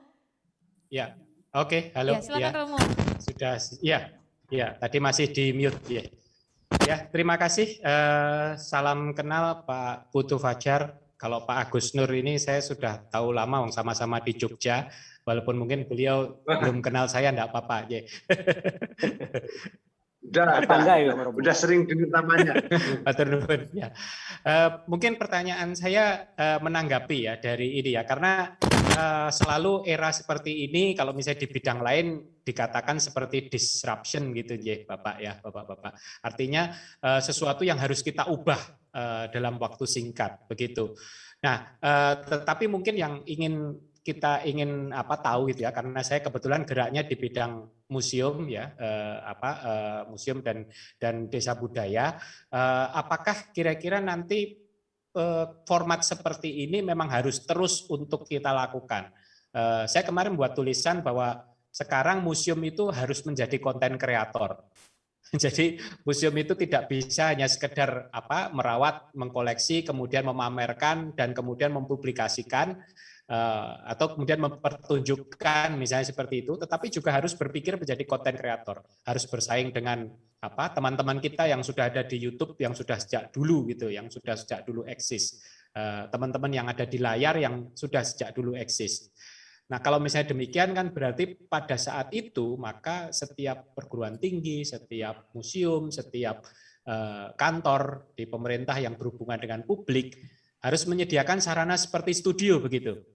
Artinya juga harus ada kamera, harus ada lampu, harus ada peralatan video yang canggih seperti ini ya. Karena kalau misalnya nanti menghadapinya, mohon maaf, misalnya hanya pakai HP atau laptop gitu, ya pasti suaranya nanti mungkin kurang enak didengar misalnya, atau mungkin lampunya ya kurang terang begitu seperti itu, dan penjelasannya juga nanti tidak menarik begitu kalau misalnya itu ada sesuatu yang harus public area disampaikan. Nah, bagaimana pandangan Bapak-bapak terhadap hal ini? Kalau misalnya demikian kan berarti memang ada suatu persiapan baru yang harus dilakukan, terutama buat kita yang juga bergerak di bidang sesuatu yang dipertunjukkan untuk publik begitu, seperti itu. Terima kasih ya. Selamat siang. Terima kasih Romo.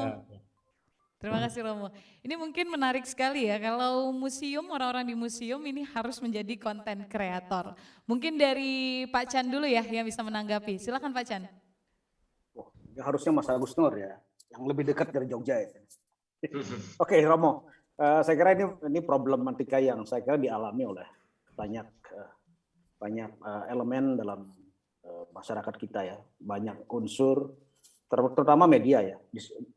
Disrupsi digital ini memang membuat satu lanskap kultural yang mengubah sampai kepada tatanan perilaku kita. Tatanan perilaku itu dalam pengertian tatanan perilaku sebagai kreator, tatanan perilaku sebagai konsumennya ya. Jadi kreasi media misalnya kan berubah secara total. Sekarang kalau kita pegang koran rasanya udah terlempar ke tahun 70-an atau 60-an bahkan gitu. Jadi kalau kita pegang koran begini itu ini jadul banget gitu. Itu kan satu proses di mana benda-benda hasil peradaban manusia yang sebenarnya ditemukan dengan cara yang sangat panjang ya, dengan koran kan atau buku itu kan tidak hanya sekedar berisi kertas dan cetakan gitu. Satu proses teknologis yang panjang ya, penemuan kertas dulu, penemuan huruf-huruf dulu, lalu kemudian disatukan menjadi sebuah koran atau sebuah buku kan, itu berabad-abad gitu. Tetapi dalam rentang waktu kurang dari 20 tahun, disrupsi digital itu membuat ini terasa menjadi kuno gitu. Saya termasuk orang yang yang sangat intens gitu ya, ingin segera melompat dalam satu proses kultural, saya bisa bilang ya, proses kultural untuk berekspresi itu menuju pada sesuatu yang digital itu. Bagaimana saya menaklukkan itu?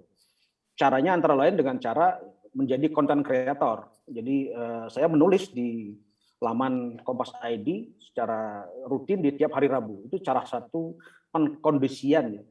Bagaimana membuat generasi baby boomer ini juga berhak atas bahasa-bahasa baru yang dibawa oleh teknologi gitu. Nah, menyinggung soal content creator tadi, saya kira betul Romo. Jadi museum-museum di Eropa sejak dulu ya sudah sebenarnya memadukan satu teknologi dengan museum dalam pengertian tradisional hanya untuk didatangi dan kemudian dilihat. Saya kira itu sudah hampir mungkin 50 setengah abad sudah ditinggalkan sebenarnya. Jadi sekarang ada teknologi, jadi mewadahi itu. Dan orang yang masuk museum memang dia memasuki museum, Romo. Saya kira Roma juga pasti pernah ke Eropa dan tahu bagaimana kalau di Louvre, kalau kita masuk ke bilik-bilik yang khas misalnya ya, itu kan ada semacam panduan lewat apa namanya, di dalam apa yang disebutnya biasanya ya, semacam ruang dengar gitu. Jadi kita dijelasin sambil melihat mata kita memindai secara visual, tetapi sebenarnya kepala kita diisi oleh narasi-narasi tentang museum. Saya kira itu contoh paling sederhana dari konten kreator sebuah museum. Nah, belakangan, jadi museum-museum ketika terjadi disrupsi digital, itu mendigitalisasi seluruh benda-benda dalam pengertian benda-benda yang dipajang ya, menjadi konten-konten yang bisa dinikmati secara digital.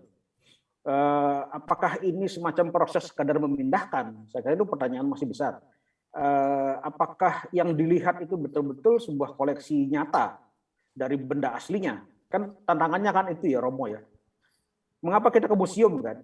Seperti yang Mas Agus Nur bilang tadi ya. Ya karena kita ingin melihat betul-betul benda aslinya gitu kan.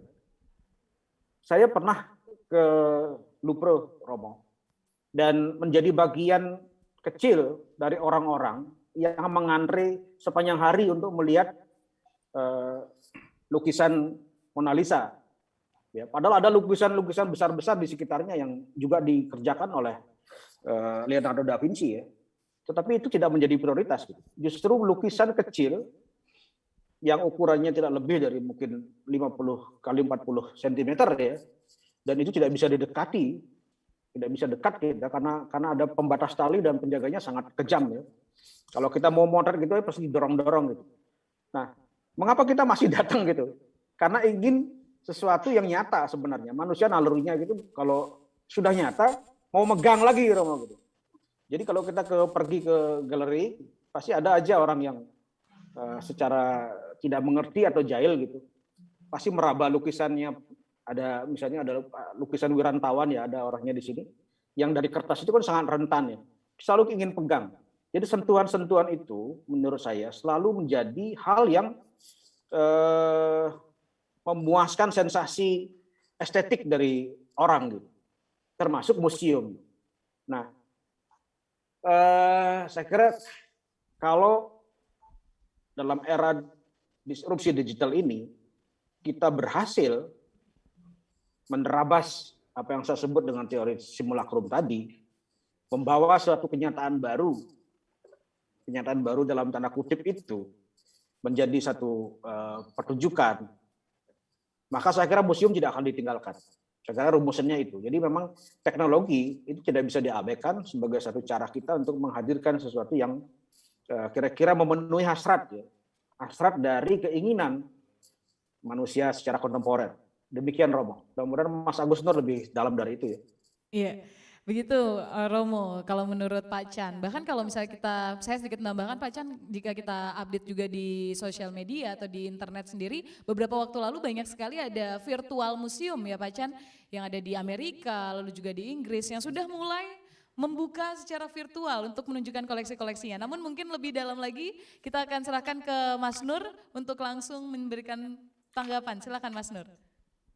Oke, terima kasih.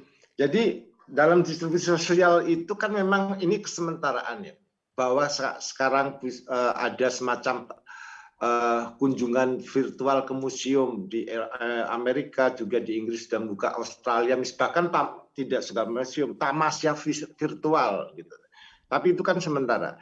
Pada konteksnya, pada konteks konten digital tadi, pertama mesti dipahami bahwa konten digital berkaitan saat ini dengan apa yang disebut konten kreator tadi, berkaitan dengan konten digital.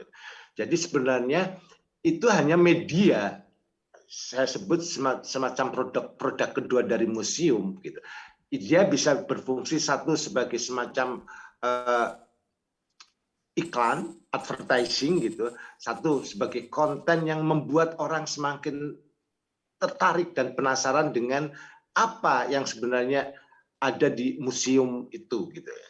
Jadi tantangannya sebenarnya pada konten kreator semua ya, sebenarnya konten kreator biasanya itu bagaimana produk-produknya dikemas menarik secara visual, secara digital, dan menarik ditonton, tetapi dia tidak berhenti di sana, karena yang paling penting adalah semacam bujukan, semacam kemampuan untuk mengadvertise gitu ya, untuk mengiklankan agar orang tetap datang ke museum.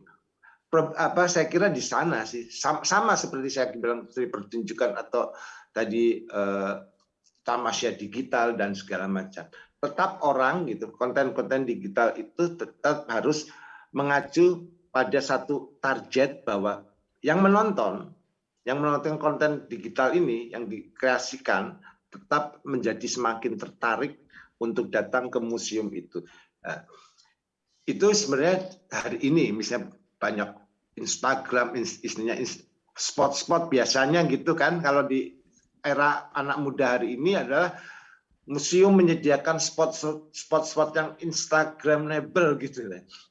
Istilah anak hari ini tuh bahkan restoran gitu, tempat makan itu selalu menyediakan spot pemotretan yang orang bangga gitu, satu poin bahwa saya sudah datang sini. Ini juga pengalaman menarik dalam seni pertunjukan. Kalau di Jakarta itu ada semacam backdrop gitu atau apa itu? Kalau biasanya ada backdrop untuk penonton berpotret. Wall of Fame. Wah, wall of fame-nya gitu. Di Jakarta bahkan di seni pertunjukan saya, kalau saya bikin sama HP atau siapa, saya punya kesadaran itu. Mas Dan misalnya selalu menyediakan spot bahwa orang bisa berfoto. Ini narsisme dunia digital ya. Kayak saya misalnya nonton nanti Jack Jazz atau Java Jazz itu harus aku sudah di Java Jazz loh ini, atau aku sudah nonton pertunjukan teater koma, aku sudah sedang nonton pertunjukan ini di sini, buktinya mana ini spot bahwa aku di wall of fame-nya di kayak gini. Nah, spot-spot kayak gini lah sebenarnya poin-poin yang untuk konten kreator, sama seperti konten kreator dan konten digital itu, agar tetap orang datang ke tempat pertunjukan,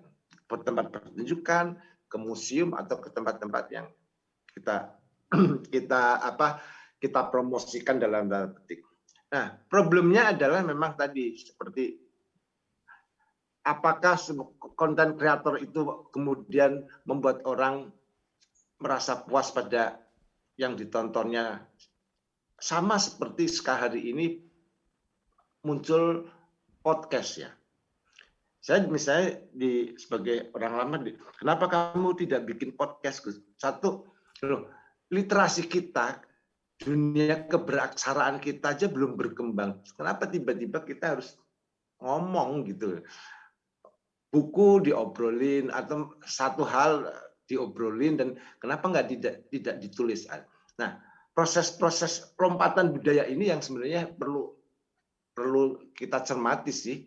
Kalau saya seperti tadi, konten kreator tugas utamanya adalah mempromosikan, mengadvertise, atau semakin membuat orang tertarik pada museum itu, ada pertunjukan itu, ada produk utamanya, bukan malah membunuh produk utama. Saya sebut produk ya, atau target utamanya yaitu museum atau seni pertunjukan segala. Kalau begitu nanti bagaimana pembiayaan museum yang malah tidak ada pengunjung dan segala macam, itu pasti Pak Made lebih tahu lah ya. Nah, begitu orang hanya puas pada konten digitalnya, itu berbahayanya. Terima kasih. Baik, itu tanggapan dari Mas Agus. Jika ya semua hal pasti ada positif negatifnya, apalagi di tengah perkembangan teknologi seperti ini. Mungkin dari Romo ada yang mau ditambahkan? Ya, jadi saya kira tadi saya kira Pak Agus maupun Pak Putu jadi tetap setuju bahwa nanti akan suatu saat tetap balik offline ya, apalagi kalau misalnya itu sifatnya adalah narasi berwisata secara langsung begitu ya, artinya datang secara langsung, jadi tetap akan kembali offline. Artinya ibaratnya seperti kita menikmati sekarang, misalnya saya memandang moderator ini tentunya tidak akan bisa terpuaskan dengan hanya memandangi layar. harus datang ke Bali gitu ya maksudnya Betul, gitu betul. seperti itu ya.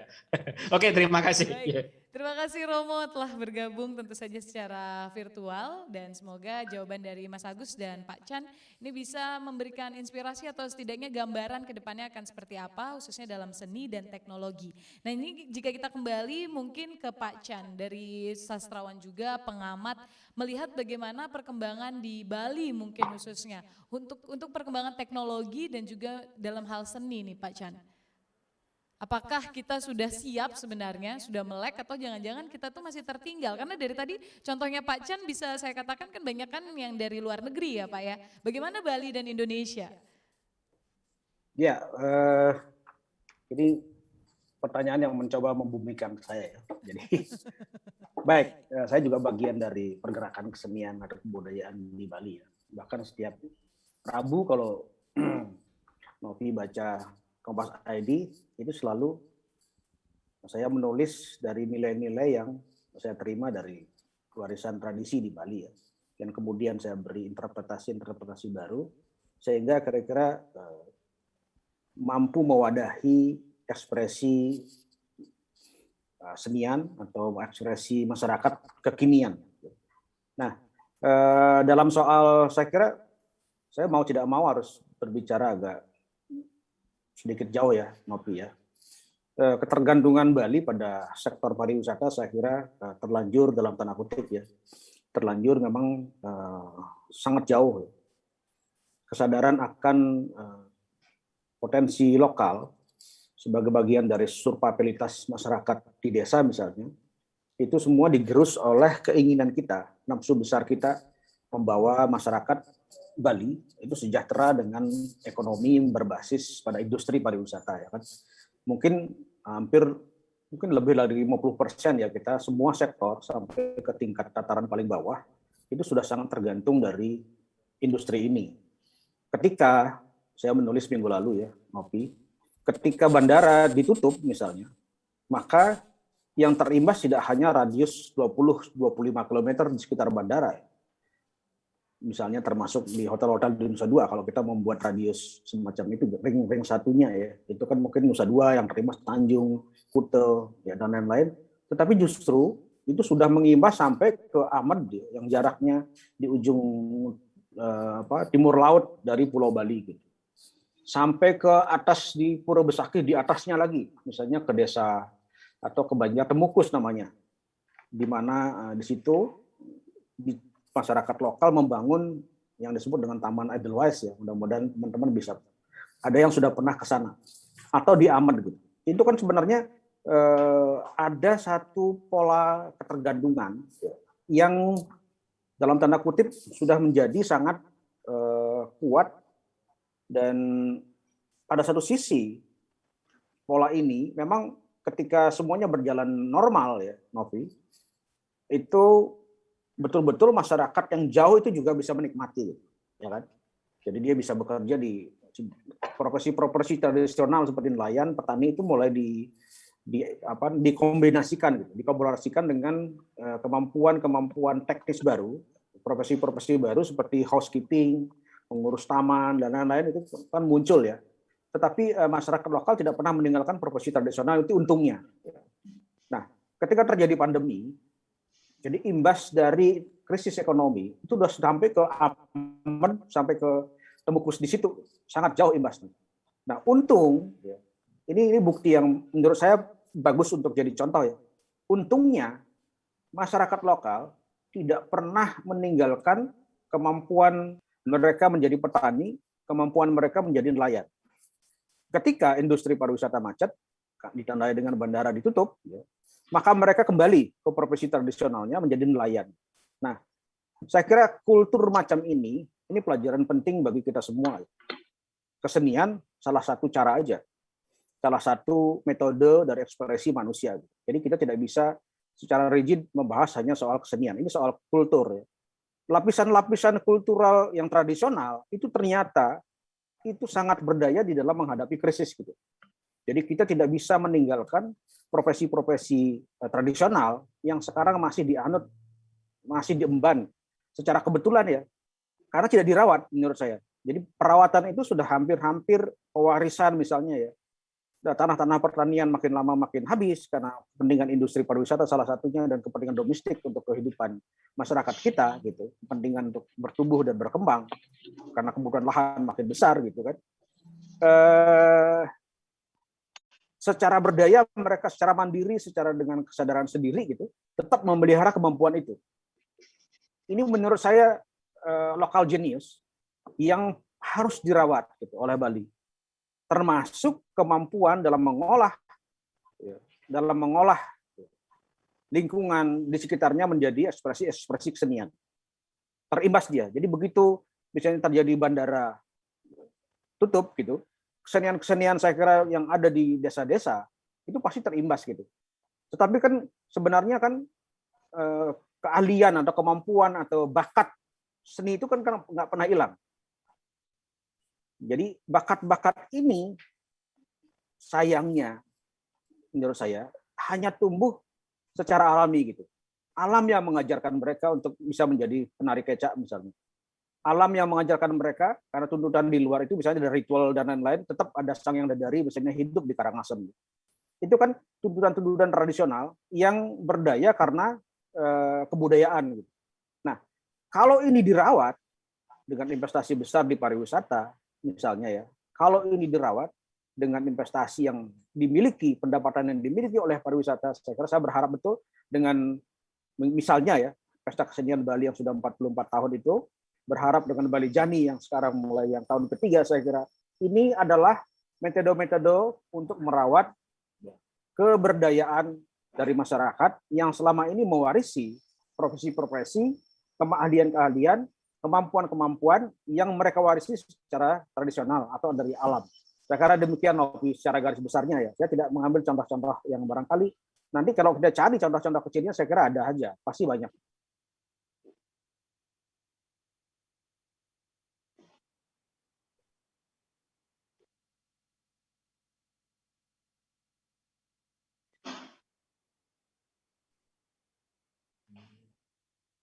Suaramu hilang Novi.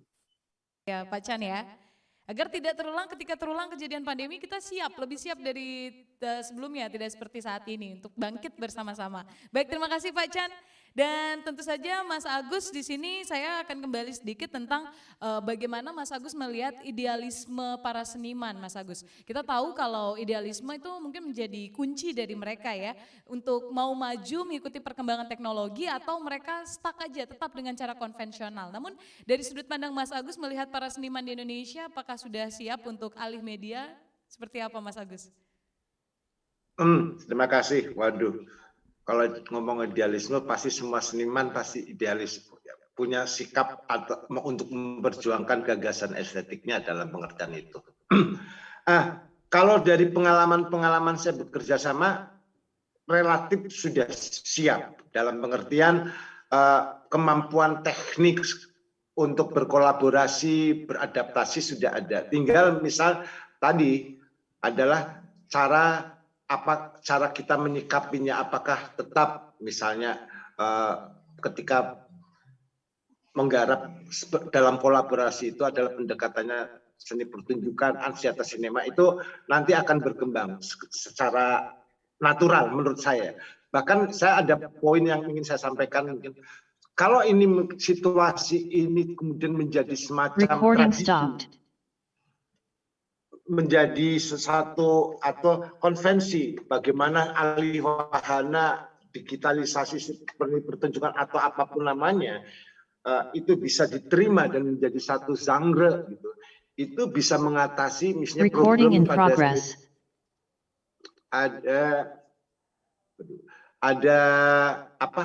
ada kemungkinan seperti ini mengatasi problem pada seni pertunjukan Indonesia. Satu hal yang hilang atau belum ada di seni pertunjukan kita adalah misalnya membuat semacam kompetisi yang bisa diterima seperti halnya di film. Di film ada festival Indonesia yang sebagai barometer. Di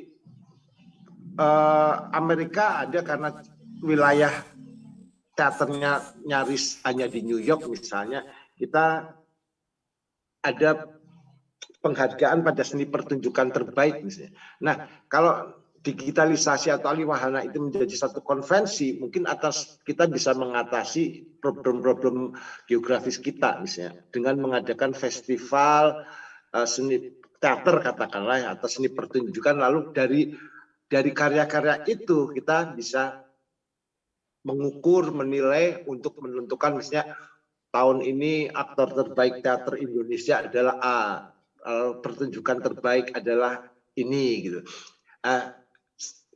Saya dengan lihat misalnya kayak Detikcom gitu, itu sudah mencoba membuat semacam itu.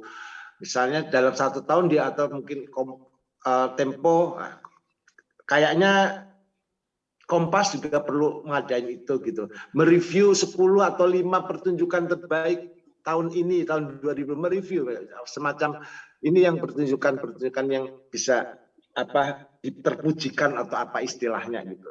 Nah, visual konten digital atau visualisasi alih wahana itu akan bisa memenuhi hasrat para penonton untuk membuktikan apa benar enggak sih memang pertunjukan itu baik. Karena tidak lagi mungkin misalnya kita membuat pertunjukan pada bulan ini, lalu ada review dan segala macam, tidak bisa dipentaskan lagi, pasti berbiaya mahal dan segala macam. Nah, mungkin kalau itu poin penting yang ingin saya katakan, bahwa kalau ini menjadi semacam tradisi, menjadi konvensi dan satu tumbuh habit baru dalam seni pertunjukan itu, kita bisa mencoba membuat itu sebagai barometer, sebagai titik tolak, sebagai cara pandang untuk seni-seni pertunjukan kita. Hingga misalnya saya yang ada di Jogja jadi tahu ada pertunjukan bagus di Palu misalkan. Ternyata memang keren banget gitu kan. Kan saya nggak mungkin, tapi akan butuh biaya besar kalau saya datang ke Palu hanya menonton itu dan segala macam. Mungkin itu sih keuntungan gitu ya, kalau saya bilang sumbangsi terbesar pandemi itu mestinya pada kesadaran kayak gitu, bahwa pandemi membuat kita menemukan pola-pola baru, pendekatan baru yang semoga itu menjadi kesadaran baru, tidak sekedar kedaruratan atau kesementaraan yang bisa diterima tanpa meninggalkan habit kultural atau segala tradisi yang sudah dibangun oleh seni pertunjukan. Saya kira seperti itu. Oke, baik. Berarti kedepannya semoga nanti bisa adanya apresiasi untuk teman-teman teater, seperti halnya perfilman, lalu juga bagaimana kita mulai melihat celah-celah atau peluang dari virtual ini sendiri yang ternyata punya dampak sangat baik sekali, yaitu mendekatkan yang jauh ya Pak. Mendekatkan yang jauh karena kita bisa melihat sebuah pertunjukan tidak lagi harus di Bali, tapi juga bisa ada di Jakarta melihat pertunjukan di Bali dan lain-lain. Begitu ya Mas Agus ya? Ya, bisa. Baik, kalau dari Pak Chan seperti apa Pak Chan melihat hal tersebut? Tentang alih wahana ya. Iya, Pak. Ya, saya kira memang barangkali ini bukan sebuah kesengajaan ya, bahwa kita menemukan teknologi digital sebagai bagian dari cara kita mengkonsumsi banyak hal, mengkonsumsi media ya sekarang, bersosialisasi lewat media sosial yang disebut kemudian, lalu berekspresi kesenian yang menjadi jawaban di tengah kemacetan banyak hal yang sekarang sedang terjadi. Nah ini adalah jawaban dari peradaban baru di mana teknologi menjadi keniscayaan. Nah ada hal-hal yang saya kira, saya mencatat tadi ada hal yang menarik ya yang dikatakan oleh seseorang di sini, sayang namanya tidak ada ya, apa yang disebut dengan human experience related ya. Jadi relasi-relasi tetap ya, manusia itu memerlukan sebuah relasi sosial, relasi yang bersifat manusiawi, relasi yang estetik gitu, yang saya sudah singgung tadi, dalam rangka memenuhi hasrat tidak hanya soal ketercukupan materialistik ya, materialisme, tetapi juga dengan hal-hal yang bersifat kesadaran, yaitu spiritualitas misalnya. Saya kira saya percaya bahwa ada dua kebutuhan dasar manusia yang tidak bisa dihilangkan. Yang pertama kebutuhan dasar untuk melanjutkan hidupnya dengan cara mengkonsumsi pangan. Ini sebenarnya jawaban saya atas pertanyaan saya kemarin ya. Jadi saya tanya kemarin, mengapa kita perlu berkesenian sementara kebutuhan dasar kita belum terpenuhi. Jadi kebutuhan dasar manusia sebenarnya ya satu, kebutuhan untuk hidup dengan memberinya pangan, beras dan lain-lain. Yang kedua kebutuhan spiritualisme ya. Jadi manusia juga membutuhkan hal-hal yang berbau spiritual, sehingga mengapa kita beragama misalnya kata orang-orang timur ya, mengapa kita misalnya memeluk tradisi-tradisi gitu. Itu kan kebutuhan untuk ekspresi, kebutuhan yang diwadahi sehingga kita menjadi manusia yang beradab kan. Jadi keberadabannya yang diberi oleh kesenian sebenarnya. Nah, itu sebenarnya jawaban yang lebih menarik ya. Nah, dalam soal Aliwana, saya yakin sekali bahwa ini adalah tonggak awal di mana penetrasi teknologi sudah tidak bisa kita tolak lagi. Bahwa ada kebutuhan-kebutuhan misalnya tadi ya human relation-nya yang tetap harus dijaga, tetapi teknologi juga di satu sisi tidak bisa ditolak karena dia hadir untuk memecahkan banyak problem di antara kita. Dari zaman dulu teknologi tidak hanya soal digital ya. Teknologi sederhana, bukan sederhana, teknologi yang menghasilkan koran zaman dulu kan, teknologi yang menghasilkan buku, teknologi dengan kapal uap dan lain-lain itu kan teknologi yang memecahkan kebuntuan hidup manusia, mempermudah semuanya. Saya yakin juga teknologi digital ini pada sisi positifnya, dia akan mewadahi kebutuhan ekspresi manusia postmodern seperti sekarang ini gitu. Jadi banyak hal yang sebenarnya dipecahkan oleh teknologi ini.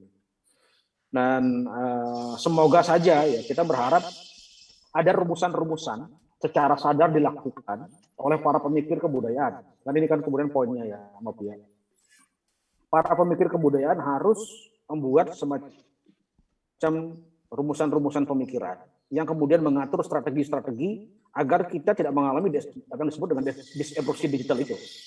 Jadi kita tidak dimakan oleh teknologi dengan menghilangkan segala sifat dasar kemampuan manusia yang setelah diwarisi gitu secara berabad-abad. Kan itu yang sekarang kita butuhkan. Bagaimana mencari rumusan untuk memadukan teknologi digital dengan kemampuan dasar, apakah itu ekspresi atau hal-hal yang menyangkut sivilisasi, ya, sebuah keberadaban manusia itu tetap diwadahi oleh teknologi digital ini. Sekarang itu tantangan dari kita semua, para pemikir, para kurator di Balijani, saya kira juga bertanggung jawab terhadap soal-soal ini ya. Bagaimana nanti rumusan-rumusan agenda-agenda yang digelar di Balijani ya harus dirumuskan dengan, saya kira dengan pola seperti itu. Kira-kira demikian, Oki.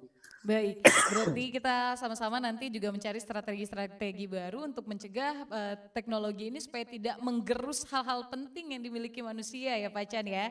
Ini PR ke depannya juga buat kita yang ada di Bali dan juga di Indonesia. Nah, jika kembali lagi bersama Mas Agus, mungkin ini sekedar sharing saja dengan kegiatan yang Mas Agus sudah lakukan, yaitu ada tadi membuat pentas rumah kenangan, lalu juga musikal Anugerah Terindah. Ini adalah beberapa pertunjukan-pertunjukan yang ditayangkan selama pandemi, Mas. Tapi kalau misalnya untuk sharing sendiri, apa hal tersulit yang Mas rasakan dikala menggarap proyek-proyek ini? Ya, soal prinsip tadi, ada seperti catatan saya, ada beberapa kawan yang pendekatannya enggak, bagaimanapun ini adalah panggung teater dalam pengertian sebagaimana biasanya. Kamera tidak boleh mengintervensi apa yang terjadi di panggung, satu. Biasanya berdiskusi ketatnya di sana itu. Nah, kedua, oke, memang kita sedang membuat produk atau pementasan virtual atau pentas virtual agak aneh ya, bahwa produk output terakhir kita memang akan ditayangkan dan ditonton di TV lah, di YouTube, bukan lagi di panggung oleh penonton panggung gitu. Semacam apa biasanya perdebatannya di sana, karena treatment pendekatannya akan berbeda gitu. Nah, kalau sudah sepaham itu, ketemu itu akan menarik. Misalnya ada pengalaman menarik gitu. Ada sebuah pendekatan ketika saya diajak tempat, lalu ketika mencoba mengalihwahanakan si seniman itu bilang kamera harus statis, master gitu, dan apa yang terjadi di panggung itu yang disut oleh satu kamera, tidak boleh bergerak karena itu menurut dia itu akan menghilangkan energi panggung. Oke, saya bisa terima, tetapi kan bahwa energi panggung itu oleh kamera seperti dibuktikan oleh sinematografi bisa dihadirkan energinya, emosinya, satu oleh tata musik, kemudian oleh pencahayaan di tayangan itu, di hasil akhirnya, karena yang ditonton kan orang menonton videonya, tayangan videonya, bukan menonton pertunjukan di panggungnya gitu. Nah, biasanya perdebatannya di sana.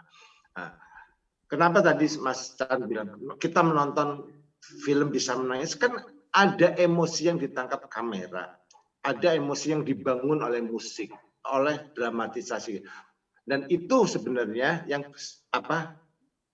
apapun istilah menjadi realitas visual, realitas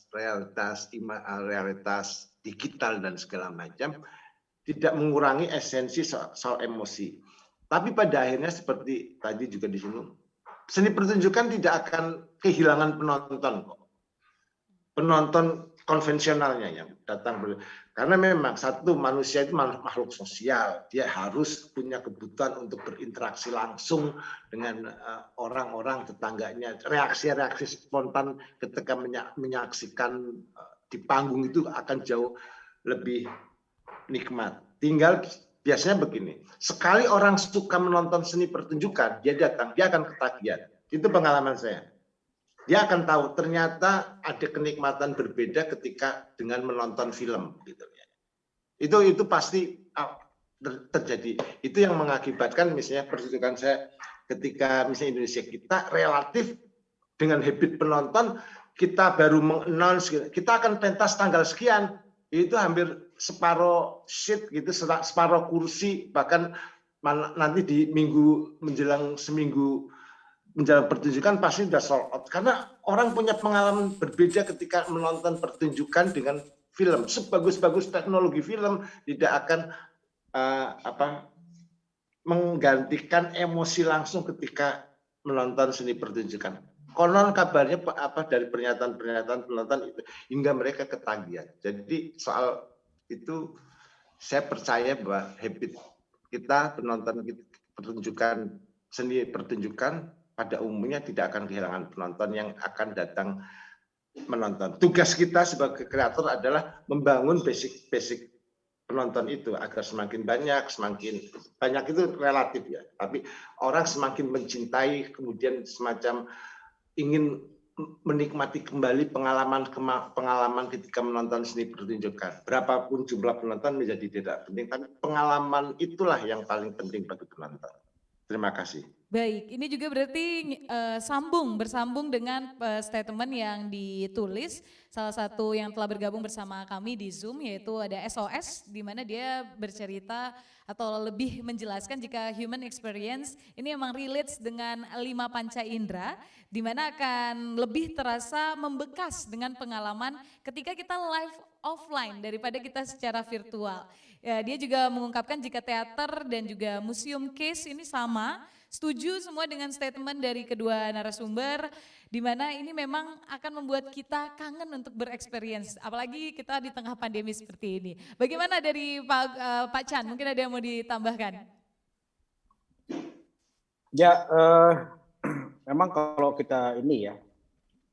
saya tadi menyinggung soal kebutuhan dasar manusia ya, salah satunya adalah interaksi sosial, dan ini sesuatu yang mungkin ya sudah menjadi DNA, ya, ada kebutuhan hidup manusia gitu.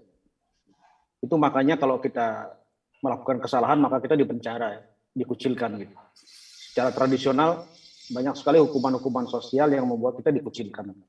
Nah, itu artinya kita menjadi sadar bahwa kebutuhan interaksi sosial itu menjadi kebutuhan naluriah dasar dari manusia yang tidak bisa kita rampas semena-mena gitu. Kalau rapat semena-mena artinya ada intervensi hukum atau intervensi negara yang membuat kita menjadi terkucil. Atau kita menjadi bagian dari kelompok yang dikucilkan. Ini jelas membuktikan bahwa kita berada pada satu garis di mana manusia tetap butuh ngobrol, butuh berelasi, butuh bercerita ya, terutama butuh sesuatu yang melegakan hidupnya. Selain kebutuhan-kebutuhan dasar yang pokok seperti makan misalnya. Dan semoga dengan teknologi kan kita belum memikirkan, belum merumuskan ya secara lebih apa yang sebenarnya nanti terjadi ketika teknologi membuat kita menjadi berjarak, seolah-olah berjarak tapi seolah-olah secara ruang dan waktu kita akan berjarak sebenarnya. Tetapi seolah-olah kita bersama yang sekarang terjadi di kita. Maka rumusan yang adaptasi teknologi, terutama teknologi digital, dan saya kira media terutama ya menjadi garda depan yang telah melakukan ini sebagai bagian dari cara mereka menaklukkan ruang dan waktu dan menggunakan teknologi sebagai bahasa baru. Jadi the new language-nya itu adalah teknologi, gitu. Bukan lagi bahasanya, tetapi justru pada teknologi, titik tekannya gitu.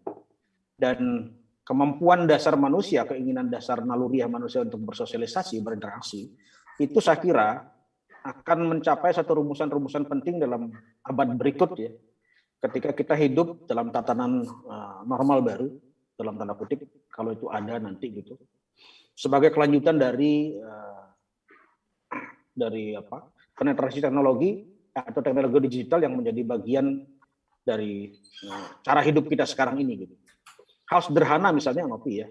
Jadi saya atau teman-teman itu akan merasa seperti kehilangan mata atau sebelah otak kita ketika kita hanya ketinggalan, jangankan handphone ya, ketinggalan charger misalnya.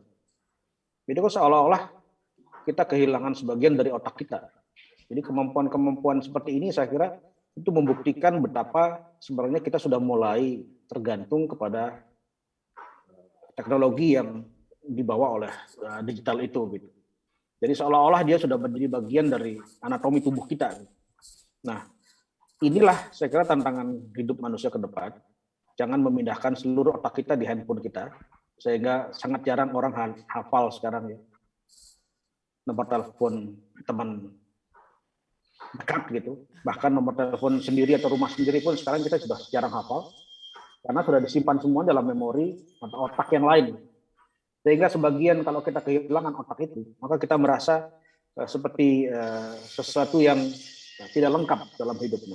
Nah, saya kira fenomena ini harus dirumuskan dengan cara atau kesadaran baru sehingga kita secara bersama-sama ya. Jadi kita tidak bisa mengikuti kehendak para produsen yang ada entah di mana ya. Dengan produk-produk gadget yang makin hari makin canggih dan makin hari makin mahal juga gitu. Jadi saya kira dibutuhkan semacam penguatan secara kultural ya, di masing-masing orang. Tetapi harapan saya adalah ada rumusan-rumusan penting yang membuat kesadaran kita terpantik gitu. Bahwa ada loh intervensi teknologi yang sudah jauh sekali di dalam hidup kita, sehingga kita harus menyikapinya secara bijak gitu. Bukan menolaknya, tapi menyikapinya secara bijak dan hanya menggunakan teknologi sebagai bagian dari ya, mempermudah relasi kita dengan orang lain. Saya kira itu Nopi. Baik, berarti emang teknologi ini harus dimanfaatkan sebaik-baiknya, mempermudah itu yang paling penting, terutama juga dalam bidang seni itu sendiri. Berarti kalau dari sudut pandang Pak Chan sebelum nanti kita ke Mas Agus, ini karya-karya unggul sudah siap akan diciptakan ya Pak ya dari adanya teknologi. Kalau dari tadi kita membahas tentang pertunjukan teater, apakah ada seni lainnya yang mungkin bisa dipertunjukkan Pak dari adanya teknologi? Penggabungan teknologi itu. Silakan Pak Chan. Kita sedang berada dalam masa gamang ya. Ini kan yang saya ceritakan tadi di Venesia dalam udah 2013 yang lalu ya. Sebenarnya sudah ada usaha-usaha untuk menghibridisasi antara bahasa teknologi dengan bahasa estetik manusia gitu. Sudah ada kolaboratif usaha itu. Itu evolutif jalannya, pelan-pelan sekali, dan di situ juga dimunculkan seni-seni yang disebut dengan performance art gitu. Nah, ketika terjadi pandemi, ini kan menjadi revolutif, gitu. Sesuatu yang tiba-tiba merevolusi hidup kita. Gitu. Kita sedang berada pada tahap di mana kegamangan, ada kegamangan sosial juga ya. Bagaimana kita dibatasi oleh aturan-aturan negara, misalnya gitu. Itu kan ada kegamangan sosial. Kita nggak bisa ke tetangga kita bersapa. Kita harus menseleksi orang yang masuk ke rumah kita. Harus disemprot, harus di swab antigen dan lain-lain ya. Itu kan ada semacam kegamangan di mana kita ada pembatasan-pembatasan sosial yang membuat relasi kita tidak lancar dengan orang lain. Itu kan yang nyatanya begitu kan kejadiannya. Tetapi di satu sisi teknologi memberikan pemecahan gitu. Ternyata juga kita bisa berkomunikasi, bisa menggunakan teknologi sebagai bahasa estetik juga. Gitu. Ini kan situasi yang mendua gitu. Ya, yang harus dipecahkan kemudian dalam rumusan-rumusan yang lebih penting oleh para pemikir peradaban, termasuk pemikir kebudayaan, termasuk pengambil kebijakan. Stakeholder ini harus bertemu gitu dalam satu kerangka dasar untuk merumuskan katakanlah kasus pesta kesenian Bali gitu ya, atau yang lebih sempit lagi misalnya pameran Bali Bangkit gitu kan terpaksa harus ditunda di tengah jalan gara-gara terjadinya misalnya PPKM gitu. Nah itu adalah realita konkret pembatasan aturan oleh negara yang membuat kita terbatas gitu dalam proses bersosialisasi gitu. Nah ada teknologi di sisi lain gitu yang membuat kita merasa kemudian ada pemecahan baru. Nah, pemecahan baru inilah yang sedang menjadi rumusan penting sekarang gitu. Jadi apalagi di bidang seni belum saya kira. Dalam aktivitas keseharian saja. Jadi kita masih menggunakan teknologi dengan setengah hati sehingga kita tidak karena kan banyak ya kerumitan penggunaan teknologi belum soal fitur-fiturnya, tetapi soal bagaimana kita mengabsorpsi gitu. Melakukan satu proses internalisasi terhadap teknologi ke dalam dari kita saja, itu kan kita masih gagap. Ya kan? Jadi ada dua kegagapan yang harus dihadapi manusia dalam postmodern ini, sehingga dia menemukan muara hidupnya nanti. Gitu. Jadi itu Novi, kira-kira memang rumit ya hidup. Tapi kita beruntung bisa menemukan pandemi sebagai bagian dari kita. Gitu. Iya, kita harus jalani karena kita tidak bisa mengabaikan teknologi yang memang terus berkembang seiring berjalannya waktu. Mungkin karena waktu juga yang tanpa terasa memisahkan kita. Saya ke Mas Agus, adakah harapan dari Mas Agus ke depannya dari adanya alih media dalam seni untuk para seniman dan juga sastrawan itu sendiri bagaimana harus bersikap dan juga closing statement. Silakan Mas Agus. Ya, kalau harapan pasti bagaimana semua proses ini akan semakin membuat dunia kesenian kita semakin baik. Tapi satu hal yang ingin saya sampaikan adalah bagaimana kesadaran kultural yang disampaikan Mas Chan tadi sangat penting dalam menghadapi situasi hari ini, juga masa-masa mendatang terkait seni pertunjukan. Saya ingin sebenarnya menyatakan bahwa ketika berkesenian, membuat seni pertunjukan, terutama seni modern, saya banyak belajar dari seniman-seniman Bali dalam bagaimana seni dan kehidupan sehari-hari sebagai ekspresi kultural itu sangat inherent gitu, sangat tidak bisa dipisahkan. Seni modern kita dengan segala situasi ini, dengan teknologinya, mestinya kembali pada semangat kultural itu. Maksudnya begini, pengalaman saya misalnya, bagaimana seni pertunjukan modern terutama tidak menjadi semakin terasing dalam ekspresi-ekspresi masyarakat penonton atau kebutuhan dasar penonton itu, hingga misalnya seperti pada seni-seni tradisional di Bali, dia menjadi ruang pertemuan, ruang silaturahmi budaya, ruang interaksi sosial dan segala macam. Ya, saya sebenarnya sedang mencoba ke sana sih dari semua proses itu. Misalnya bagaimana, tapi ini pengalaman Jakarta ya misalnya. Di Jakarta itu misalnya bagaimana pertunjukan teater itu bisa menjadi ruang pertemuan misalnya kawan-kawan yang karena aktivitas pekerjaan rumit menjadi sulit bertemu gitu. Tiba-tiba dengan menonton itu satu-satunya cara mereka bisa bertemu, mengajak keluarga dan segala macam. Kalau itu jadi bagian ekspresi-ekspresi yang keseharian menjadi ekspresi-ekspresi kultural masyarakat kita, pasti seni pertunjukan kita akan semakin punya basic penonton yang bagus, semakin punya infrastruktur yang mendukung gitu. Terima kasih. Baik, terima kasih Mas Agus. Tapi mungkin singkat sedikit dari Pak Chan, closing statement ya Pak Chan ya sebelum kita tutup hari ini. Silakan Pak Chan. Ya, makasih Novi, saya tetap berharap tidak bisa mengabaikan teknologi yang sudah hadir di tengah-tengah kehidupan kita sekarang. Jadi seluruh ekspresi kebudayaan, seluruh ekspresi keseharian kita sekarang ini tidak pernah lepas dari yang namanya teknologi digital. Dan harus ya kita sebagai orang, sebagai manusia yang punya pikiran, akal, dan budi, menggunakan ini secara lebih bijak sehingga dia tidak sampai mendegradasi kehidupan manusia kita di masa depan. Itu hal yang penting saya kira sebagai rumusan pegangan hidup kita di masa depan, di masa datang. Tidak hanya dalam soal kesenian. Kesenian kan hanya salah satu dari ekspresi kecil dari begitu banyak kebutuhan berekspresi dari hidup manusia.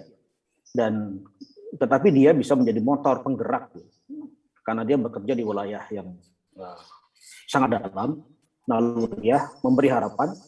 Maka berharap misalnya forum seperti Balijani ini menjadi semacam metode penting di dalam cara kita menyikapi atau bersikap terhadap realitas kultural, realitas teknologi, realitas sosial yang sekarang sedang riuh rendah di sekitar kita.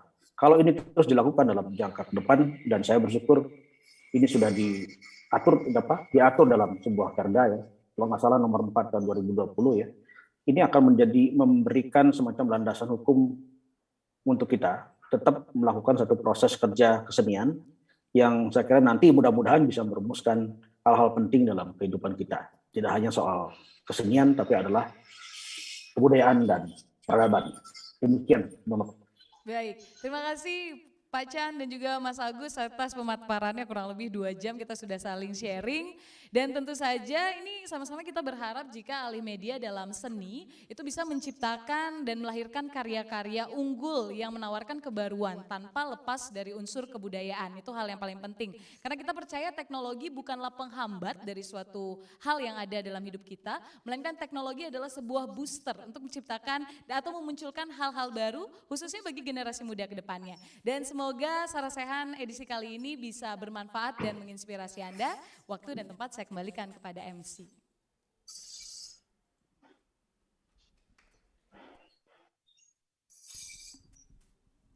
Bapak Ibu hadirin penonton yang berbahagia, demikianlah seluruh rangkaian acara Timbang Rasa Sarasehan pada pagi hari ini. Terima kasih kami ucapkan atas perhatiannya dan akhirnya acara kami tutup dengan Parama Santi. Om Santi Santi Santi Om.